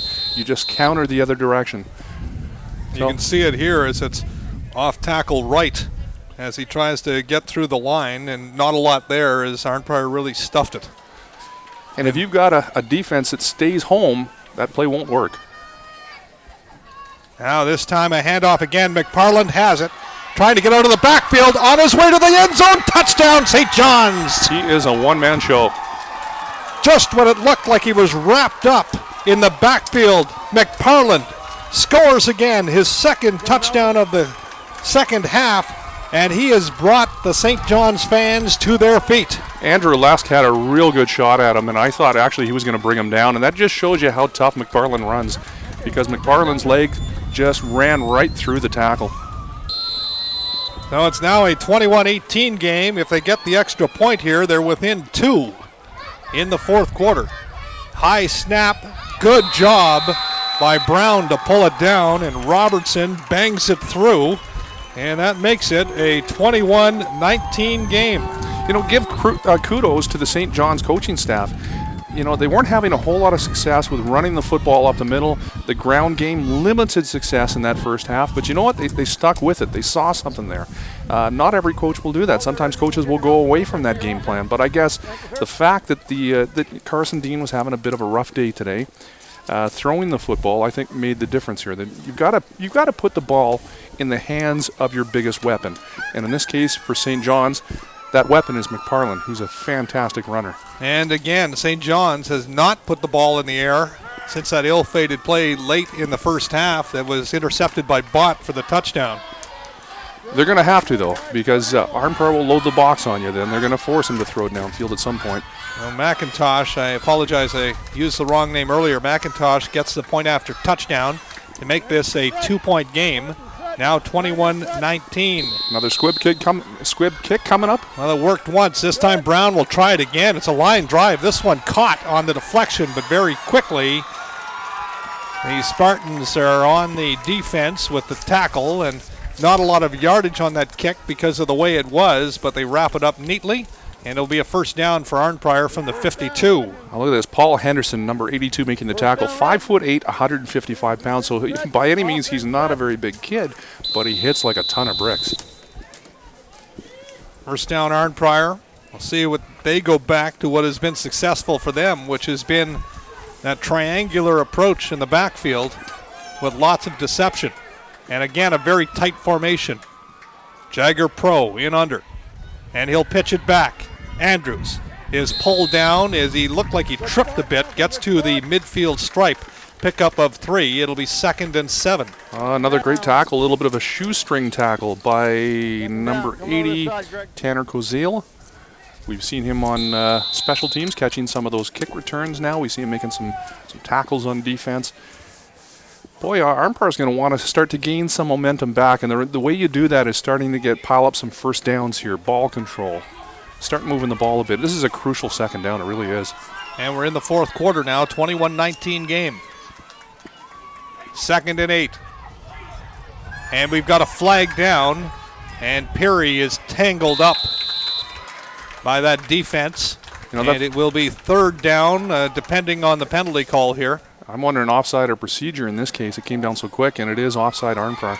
So they're going to move that, or actually it's going to be a third down now, so I would think that they would decline. It's going to be about 3rd and 5 to get the first down. You would think Arnprior is in a punting situation. Okay. Just decline it. It's third down and what, 7 or 8. They really didn't gain much there. And they did decline, so Arnprior in a punting situation. As we wait for the punt, we'll tell you the answer to our trivia question today, brought to you by Algonquin College, as we first have a quick look at that run back. Who won the junior football championship this season? You know that. I think I was sleeping when you were talking about Wow. The Arnprior Redmen won it this year. That's right. Beating Smiths Falls. And that game was held last week in Smiths Falls as Arnprior went on the road and got the victory. So congratulations to the junior Redmen. The Arnprior senior Redmen trying to wrap up a second consecutive title here, but they are in a game against St. John's as the punt is away. Oh. And McGahee is back there, but he won't get there before it bounces out of bounds. So St. John's will take over on no return here on the punt at about the 35-yard line, I think. View being blocked out a little bit by this significant crowd that is now gathered for this championship game here in Arnprior. Such a beautiful day for this time of year. Really, the rain has held off. Yes, perfect field conditions. Perfect game conditions for today. So they've got the ball back. They're deep in their own end. You want to start moving the ball again. You want to get points. You want to get at least that field goal. But you definitely want to move the ball. So first down here, as Carson Dean will put it on the ground again, and this time not much there as Matt Larrabee was tied up very quickly. It'll be second down and long. Those halves from Arnprior are going to start to come a little closer to the line of scrimmage here, knowing that St. John's has had difficulty throwing the ball here. I mean, this is an obvious passing situation. Will St. John's put the ball up? It'll be interesting to see. Didn't see him coming, sir. I think Arnprior is going to load the box a bit more. They always bring 5-man pressure, Arnprior, their defensive front, and they allow their 2 linebackers to play the flats and stuff some holes in the middle. But it's their halves that you watch to kind of find out where they're playing. Are they back? Are they going to come up in the box? In this case, they're still back. McGahee goes wide. 2nd and 9, McParland has it, but Arnprior, almost it's becoming predictable. They know McParland is going to be the go-to guy, and this time they wrap him up quickly. So now St. John's in a punting situation. 3rd down and very long from inside their own 35. St. John's playing very conservative at this point. Down. They're a little gun shy, and why not? After a pick championship 6 ball would be like, to end that first half. Redmond, Spartan set. I think if my eyesight is good enough, directly across the field from us, just to the right of the scoreboard, is the championship trophy. That's what it's all about. Sitting there. So the hardware has arrived here, and it will be handed out at some time within the next half hour or so, as this punt is away. And there's a chance here for Pro on the return. He makes the catch, fakes the handoff, trying to find a seam, but a good job again of tackling by the St. John Spartans, as Evan Noonan does a good job in special teams and hangs on to his man, and it'll be first down for the Redmen. Noonan does what you teach every one of your gunners to do. Your outside guys coming downhill, downfield on punt cover, their job is to contain, to ensure that the kick returner does not get outside them. You want to force everything inside. So that was a great job as a gunner, keeping everything inside. And you can see just a second ago our camera managed to show that championship trophy through the legs of a few players. You know what? There was no RCMP escort for that. No RCMP. No, we should have had the Mounties here. They do that for the Grey Cup, You can see it there. Of course, that trophy has been staying here at Arnprior District High School as they are the defending champions. In fact, the Redmen have won the league title twice in the past 4 years, so trying to make it 3 out of 5. They won in 2007. And they won again last year, 2010. And here in 2011, they're in a battle, leading 21-19. Of course, last year they beat Smiths Falls in the championship game, and that too was a battle. but they managed to revenge a regular season loss. Arnprior's actually had quite a run at the senior level, 20-1 going into this game over the last 2 years, including playoffs. They've really built a program here to be proud of here in Arnprior for certain. And you have to tip your hat to the battle they're getting today from the St. John's Spartans. First down, Redmond. From the 47. Handoff to Kargas. Kargas has enough for the first down. He picks up 11 on the first down play, so that is a good start on this drive for Arnprior. Boy, does he ever have a convoy of blockers in front of him from such a tight formation. It's interesting. It's almost like a wedge on a kick return. He's got 2 or 3 blockers right in front of him, picking up blocks. He's not really moving that hard to daylight. He's just staying behind his blocks. First down and 10.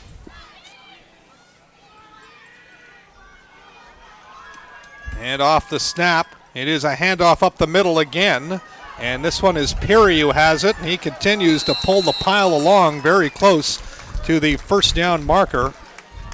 Every one of those plays, you'll see Jagger Pro, 33, the quarterback, fake the pitch after he hands it off. And for a moment, it freezes the linebackers. So they're looking. They've got to honor the fact that he may still have the ball. He might pitch it out. And that momentary, just that slight freeze brings your linebackers late getting in on the play. It means the difference between a few yards and stopping them short. Very effective offense here. They are calling it a second down, is it? Very tight, or else first down. Not sure if it's inches or not. Nevertheless, it's a running play, and that doesn't go very far. So that was a first down play. They gave him the first down yardage in the first one.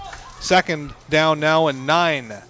Managed to get penetration on there. Mitch Odwin managed to get some penetration in the backfield and wrap up the ball carrier on that. The Spartans play a 3-4 defense, so 3-4 defenses allow a little bit of flexibility in terms of where you're going to bring blitzes from. A 3-4 defense allows you to play some great pass coverage as well too. Against this type of offense that Arnprior is running, 3-4 may not be the type of defense that you want to play.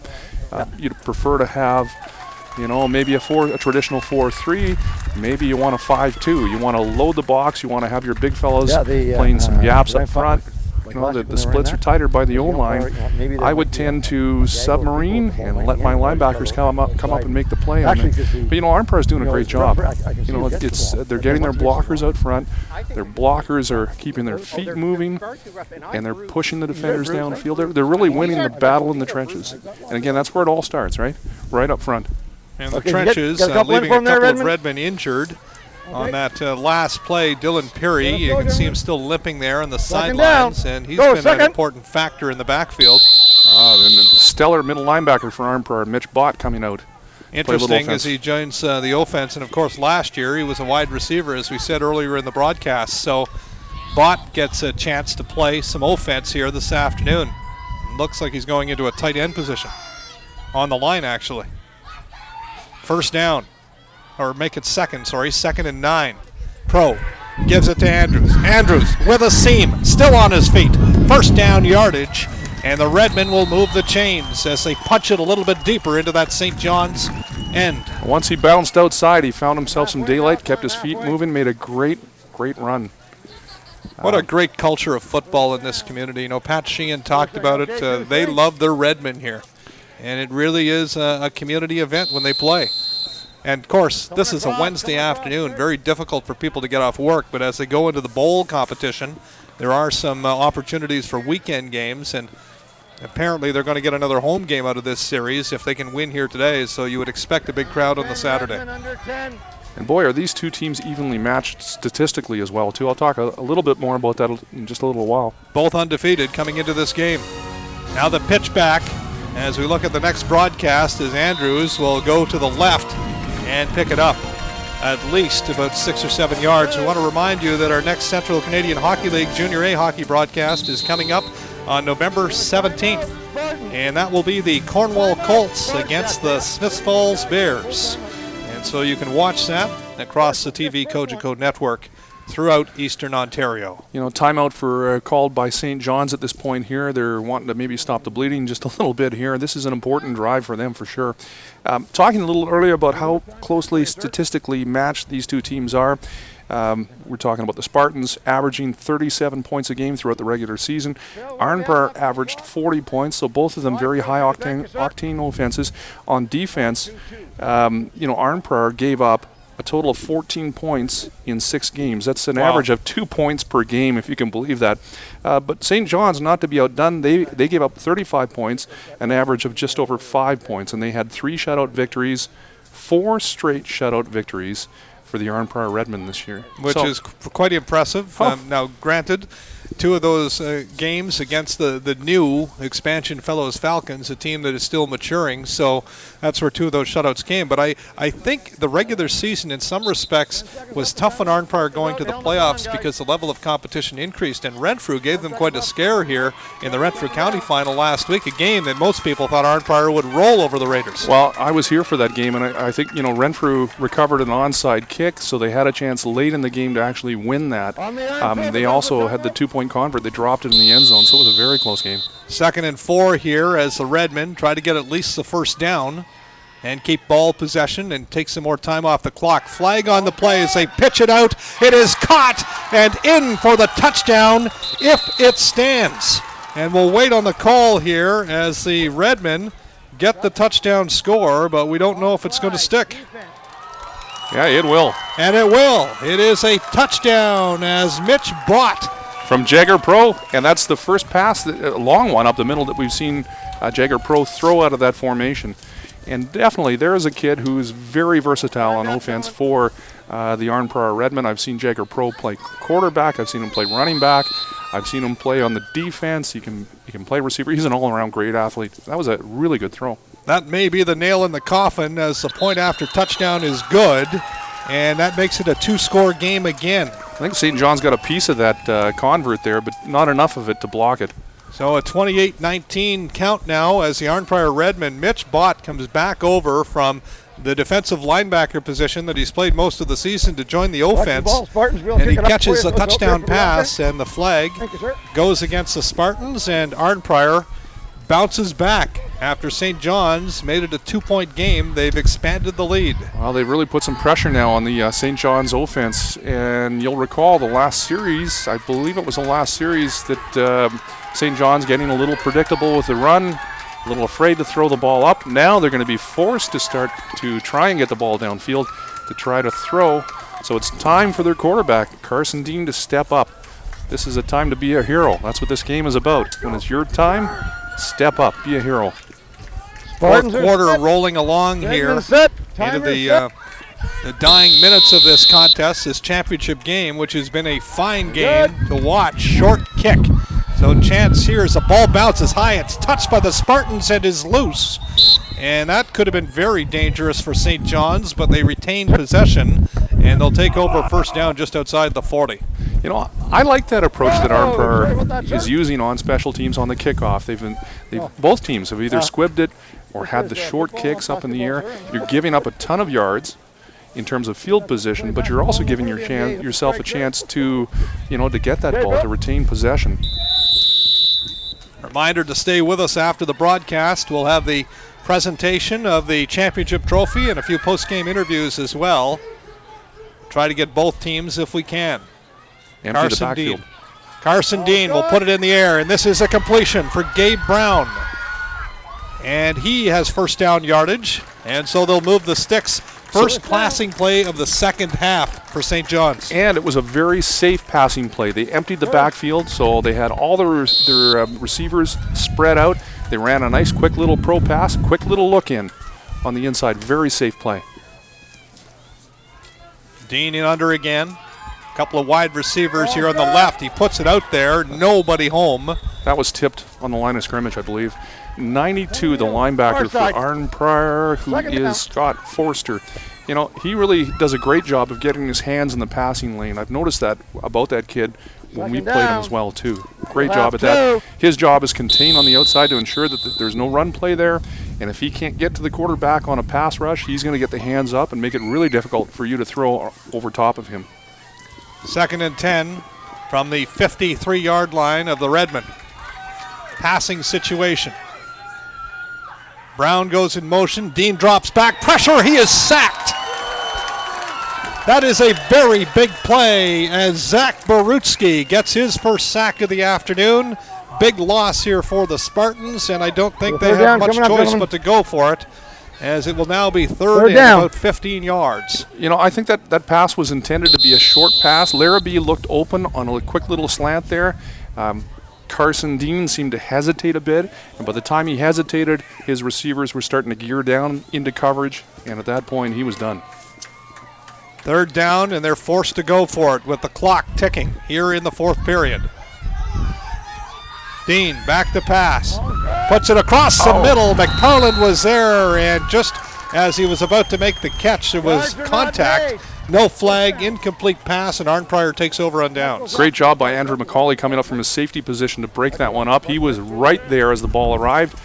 You know, maybe a shade early, but I thought it was a great defensive play. Even if McParland would have caught that ball, I don't think he would have got the first down at that point. And a much better pass there by Dean as he had some mustard on that throw. It was a good spiral, and McParland just better defender. Yeah, McParland was a little upset he didn't catch that. I think Carson Dean's now stepping into his throws a bit more, which he should have been doing earlier in the game. Now Pro with a pitch back fake, hands to Cargus, and he's got about 7 yards. It'll be second and short for the Redmen.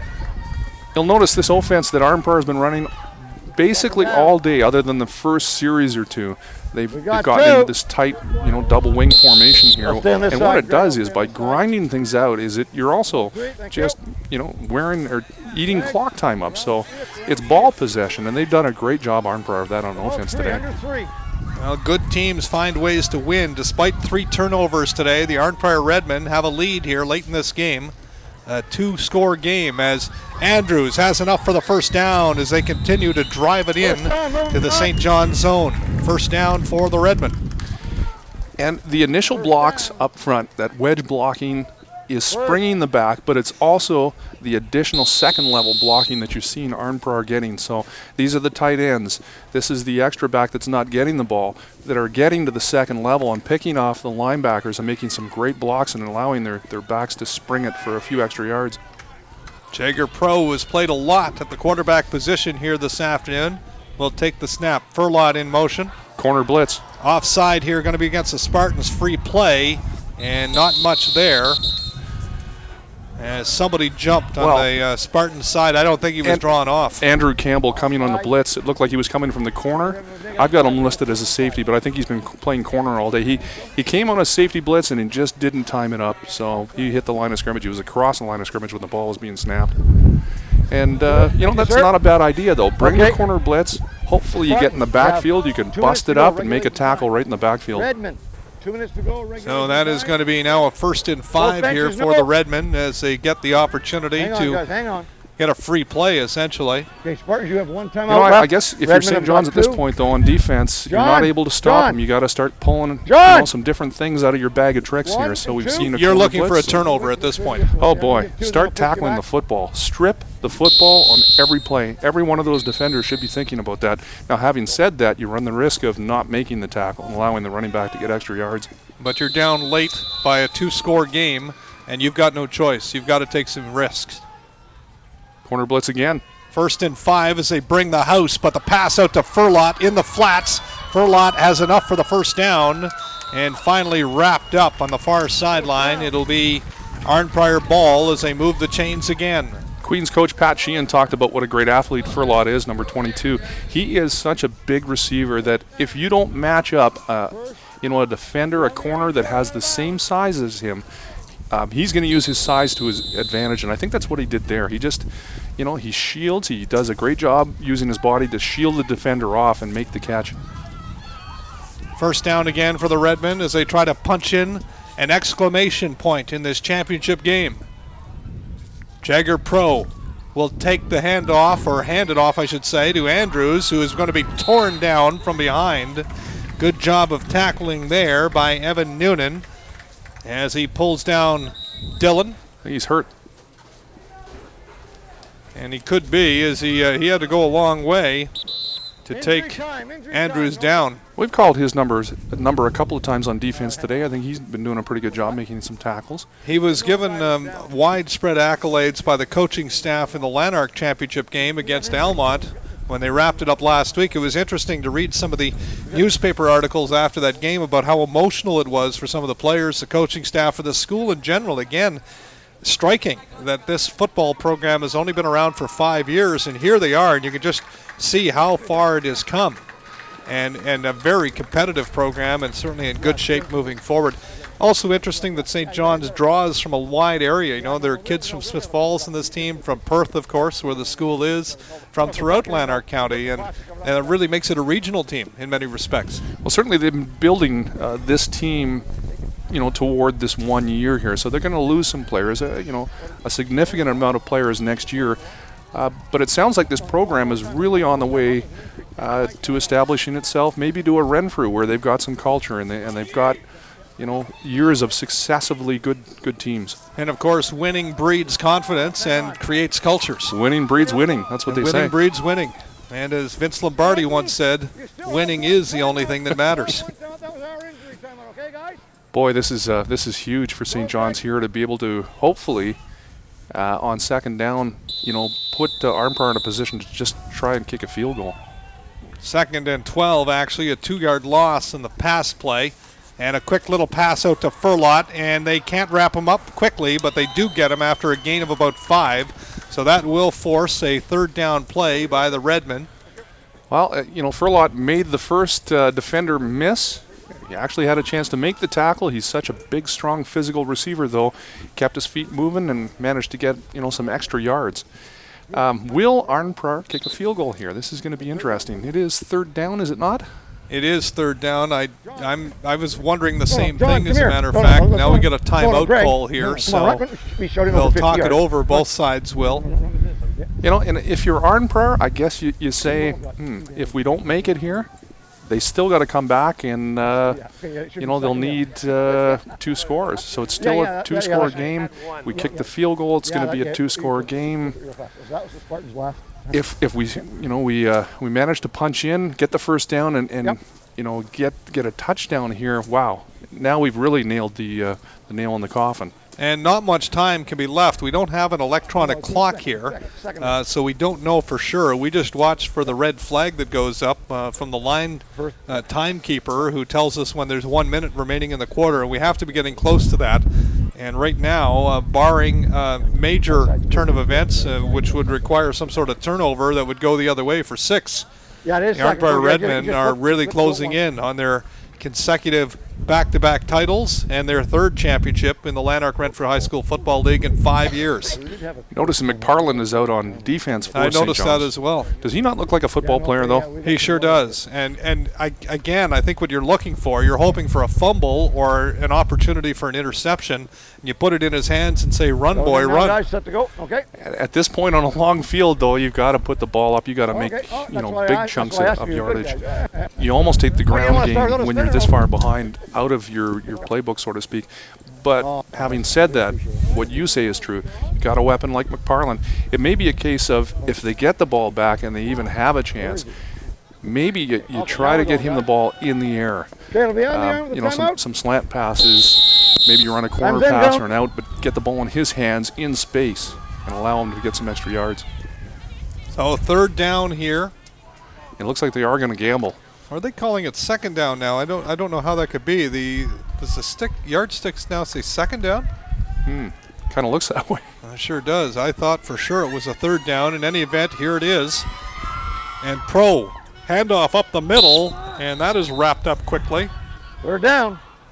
Now it's going to be 3rd down. 3rd down. So we missed one along the way somewhere. I don't know how we did that, though. I was pretty good. There had to be a penalty in there somewhere that they got to replay a play, but so it will be 3rd down now. And what will the decision be for the Arnprior Redmen? Are they going to kick the 3-point attempt, or are they just going to retain possession of the ball? It's like 3rd and about 6. And what do we have, an official's timeout here? For some reason we do, and I'm not sure why that is. Well, he's coming to talk to the St. John's coaches, so maybe they were a little confused and they thought it was 3rd down.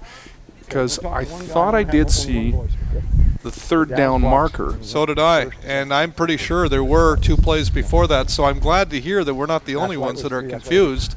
St. John's coaching staff now also getting an explanation here Let me tell you, last week from during the officials, and you can see that conversation happening right there. Last week during the Renfrew County final, there were some very interesting calls that went on as well, too.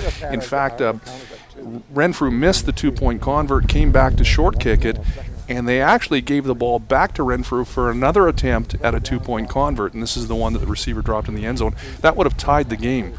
Wow. And what happened is I think they blew the play dead a little too early on that one. There was a fumble. The quarterback was sacked on the 2-point attempt.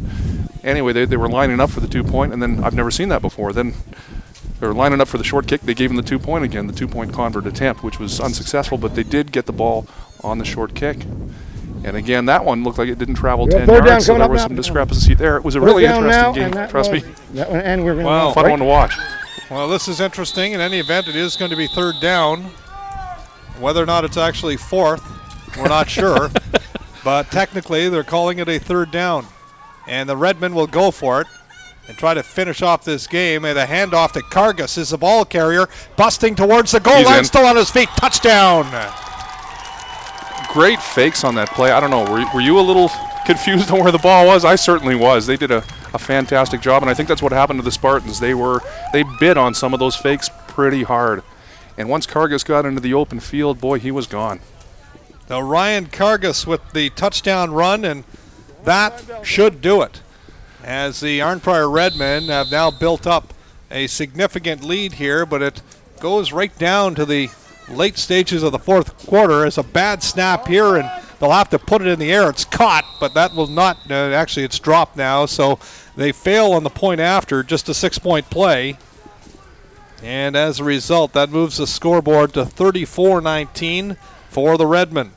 McParlin giving Jagger Pro a bit of a slap on the back, saying great attempt. 2 athletes talking to each other, congratulating them on what has been a well-fought battle today.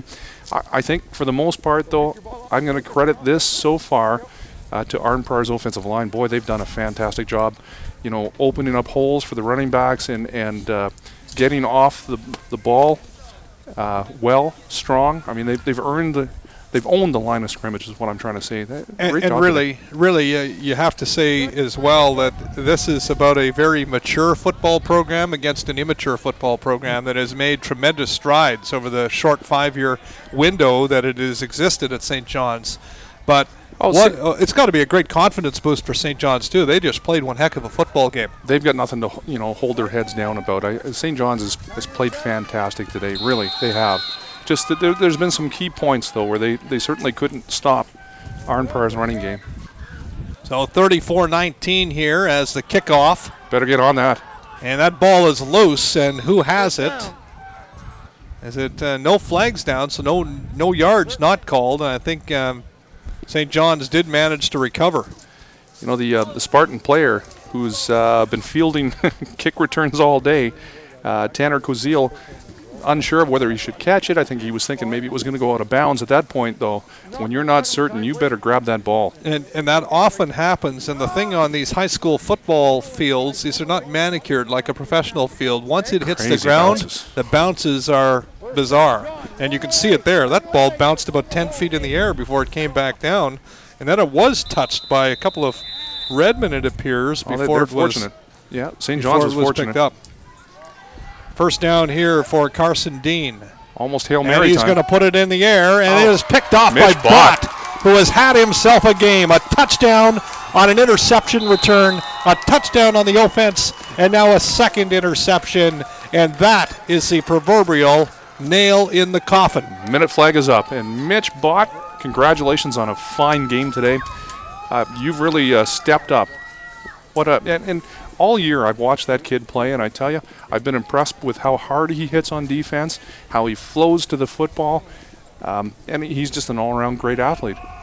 And we're going to try to speak to some of the Arnprior players after this game here as they are closing in on a second consecutive championship and the opportunity to move on in the bowl series as they play out the string on this one. And the handoff fakes continue right down to the final whistle here as the Redmen continue to use that deception in the backfield. You know, this offense that Arnprior runs, as successful as this has been, I'm betting that a lot of these other high school teams are going to be watching that offense and saying, is this an offense that maybe we should run? Because it's very effective. You're just wedging everything up the middle. It's confusing to see who actually has the football. It's very tough to defend against. Zero splits make it tough for a defender to get any sort of penetration up the middle. So no penetration, and the fact you don't know who's got the ball. And then with the fakes, you're able to get it outside. I mean, Arnprior's done a really good job blocking. So, I mean, no matter how you scheme it up, if you've got a great schemed offense, if you can't block, it doesn't matter.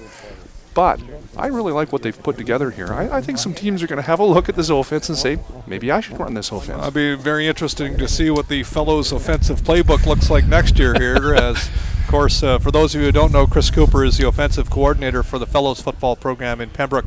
Coleshill getting some attention from the training staff, and that's what the delay is here, as we are into the final minute of the fourth quarter with the Arnprior Redmen leading the St. John's Spartans 34-19. In what has been a terrific football game to watch here today, and it wasn't until the latter stages of the fourth quarter where Arnprior really pulled away. That's what I was going to say, Jamie. I don't think that score is indicative of all, of the ball game that we've watched here today. It's been very, very close, very hard fought. Second down, gentlemen. Just some bad breaks for St. John's, and Arnprior has really capitalized on their opportunities. So, and ball possession, Arnprior with that offense has managed to, hang on to the ball for a good chunk of time.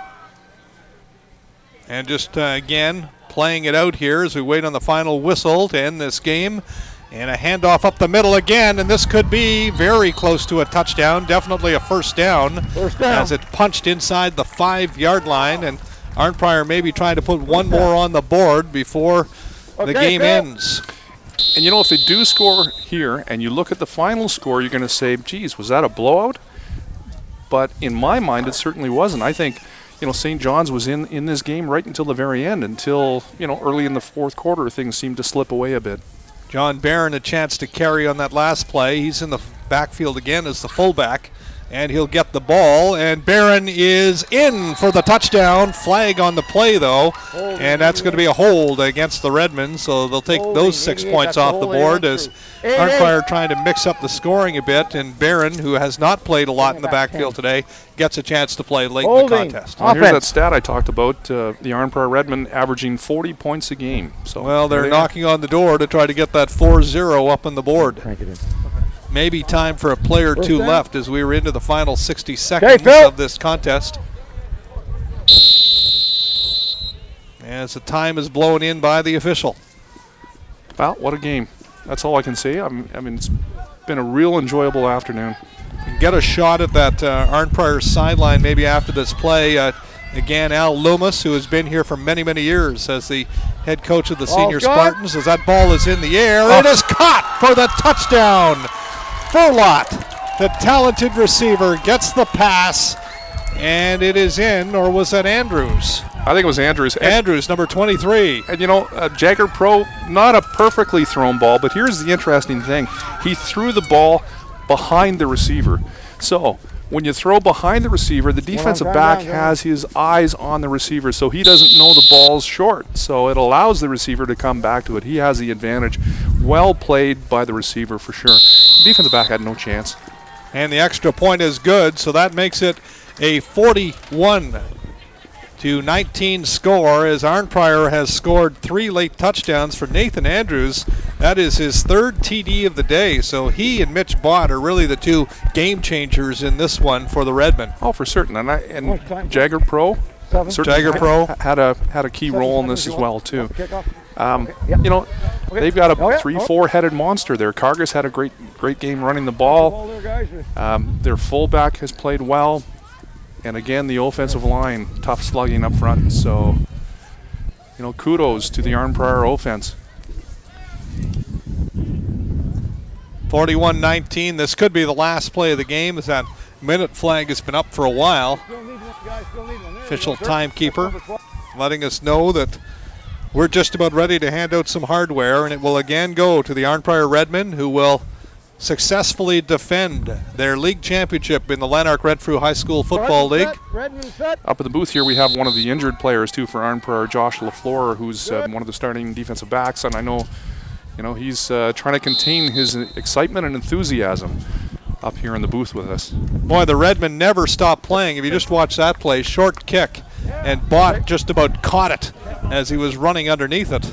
Catch that on the fly. And just keep running. Touchdown. You're gone for a touchdown. And there is again Al Loomis, the head coach, with his back to us now, contemplating retirement, but he certainly has been a key figurehead with the football program here for many, many years. And I spoke to him earlier this season. He talked about all those years in Almont Thunderbolts, kept winning and winning and winning, and sitting down with the coaching staff and saying, are we going to accept this, or are we going to change the way we do things?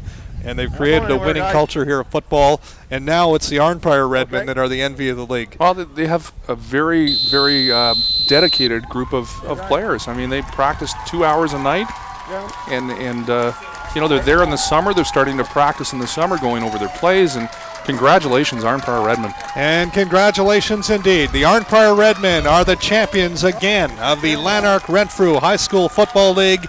They have defeated the St. John Spartans by a score of 41-19 in front of their home fans here in Arnprior today. So Arnprior will move on in the bowl series, now taking on the winners in the Kingston Athletic Association football program on Saturday, November 12th.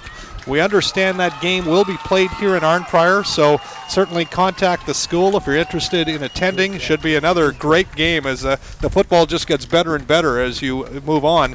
And if they're successful there, they move on to November 19th when they'll play against the Seaway Valley champion and then the National Capital Bowl at the end of the month. Grey Cup weekend. It'll be a great weekend of football for sure. So good luck to the Arnprior Redmen, and I think we should also congratulate the Spartans. Absolutely. And their head coach and offensive coordinator Ryan Murphy's done a great job with that team. What a terrific season they have had. Their first loss of the year happening here today. They went 5 wins and a tie in the regular season, won their 2 playoff games to win the Lanark title, and then falling here today to the Redmen, who continue their streak of being undefeated this season. They went perfect in the regular season, and now 21 wins and 1 loss in the past 2 years. Astounding. You can really tell the depth of the Arnprior Redmen as well, too. We talked about Josh LaFleur in the booth with us here. They're starting halfback. They had a starting defensive end, one of their linebackers who got hurt earlier in the year with a knee injury. They've just got other guys who managed to step right in there and make plays, and they don't miss a beat, really. That's depth, and that's how you win championships. Championship trophy is coming out next. We're going to step downstairs and try to get a few post-game interviews from the champion Arnprior Redmen, who win the high school football title in Lanark Renfrew with a 41-19 win over the St. John Spartans. We'll be back in just a few minutes to wrap it up with post-game interviews.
Check 1 2, test 1 2, mic check.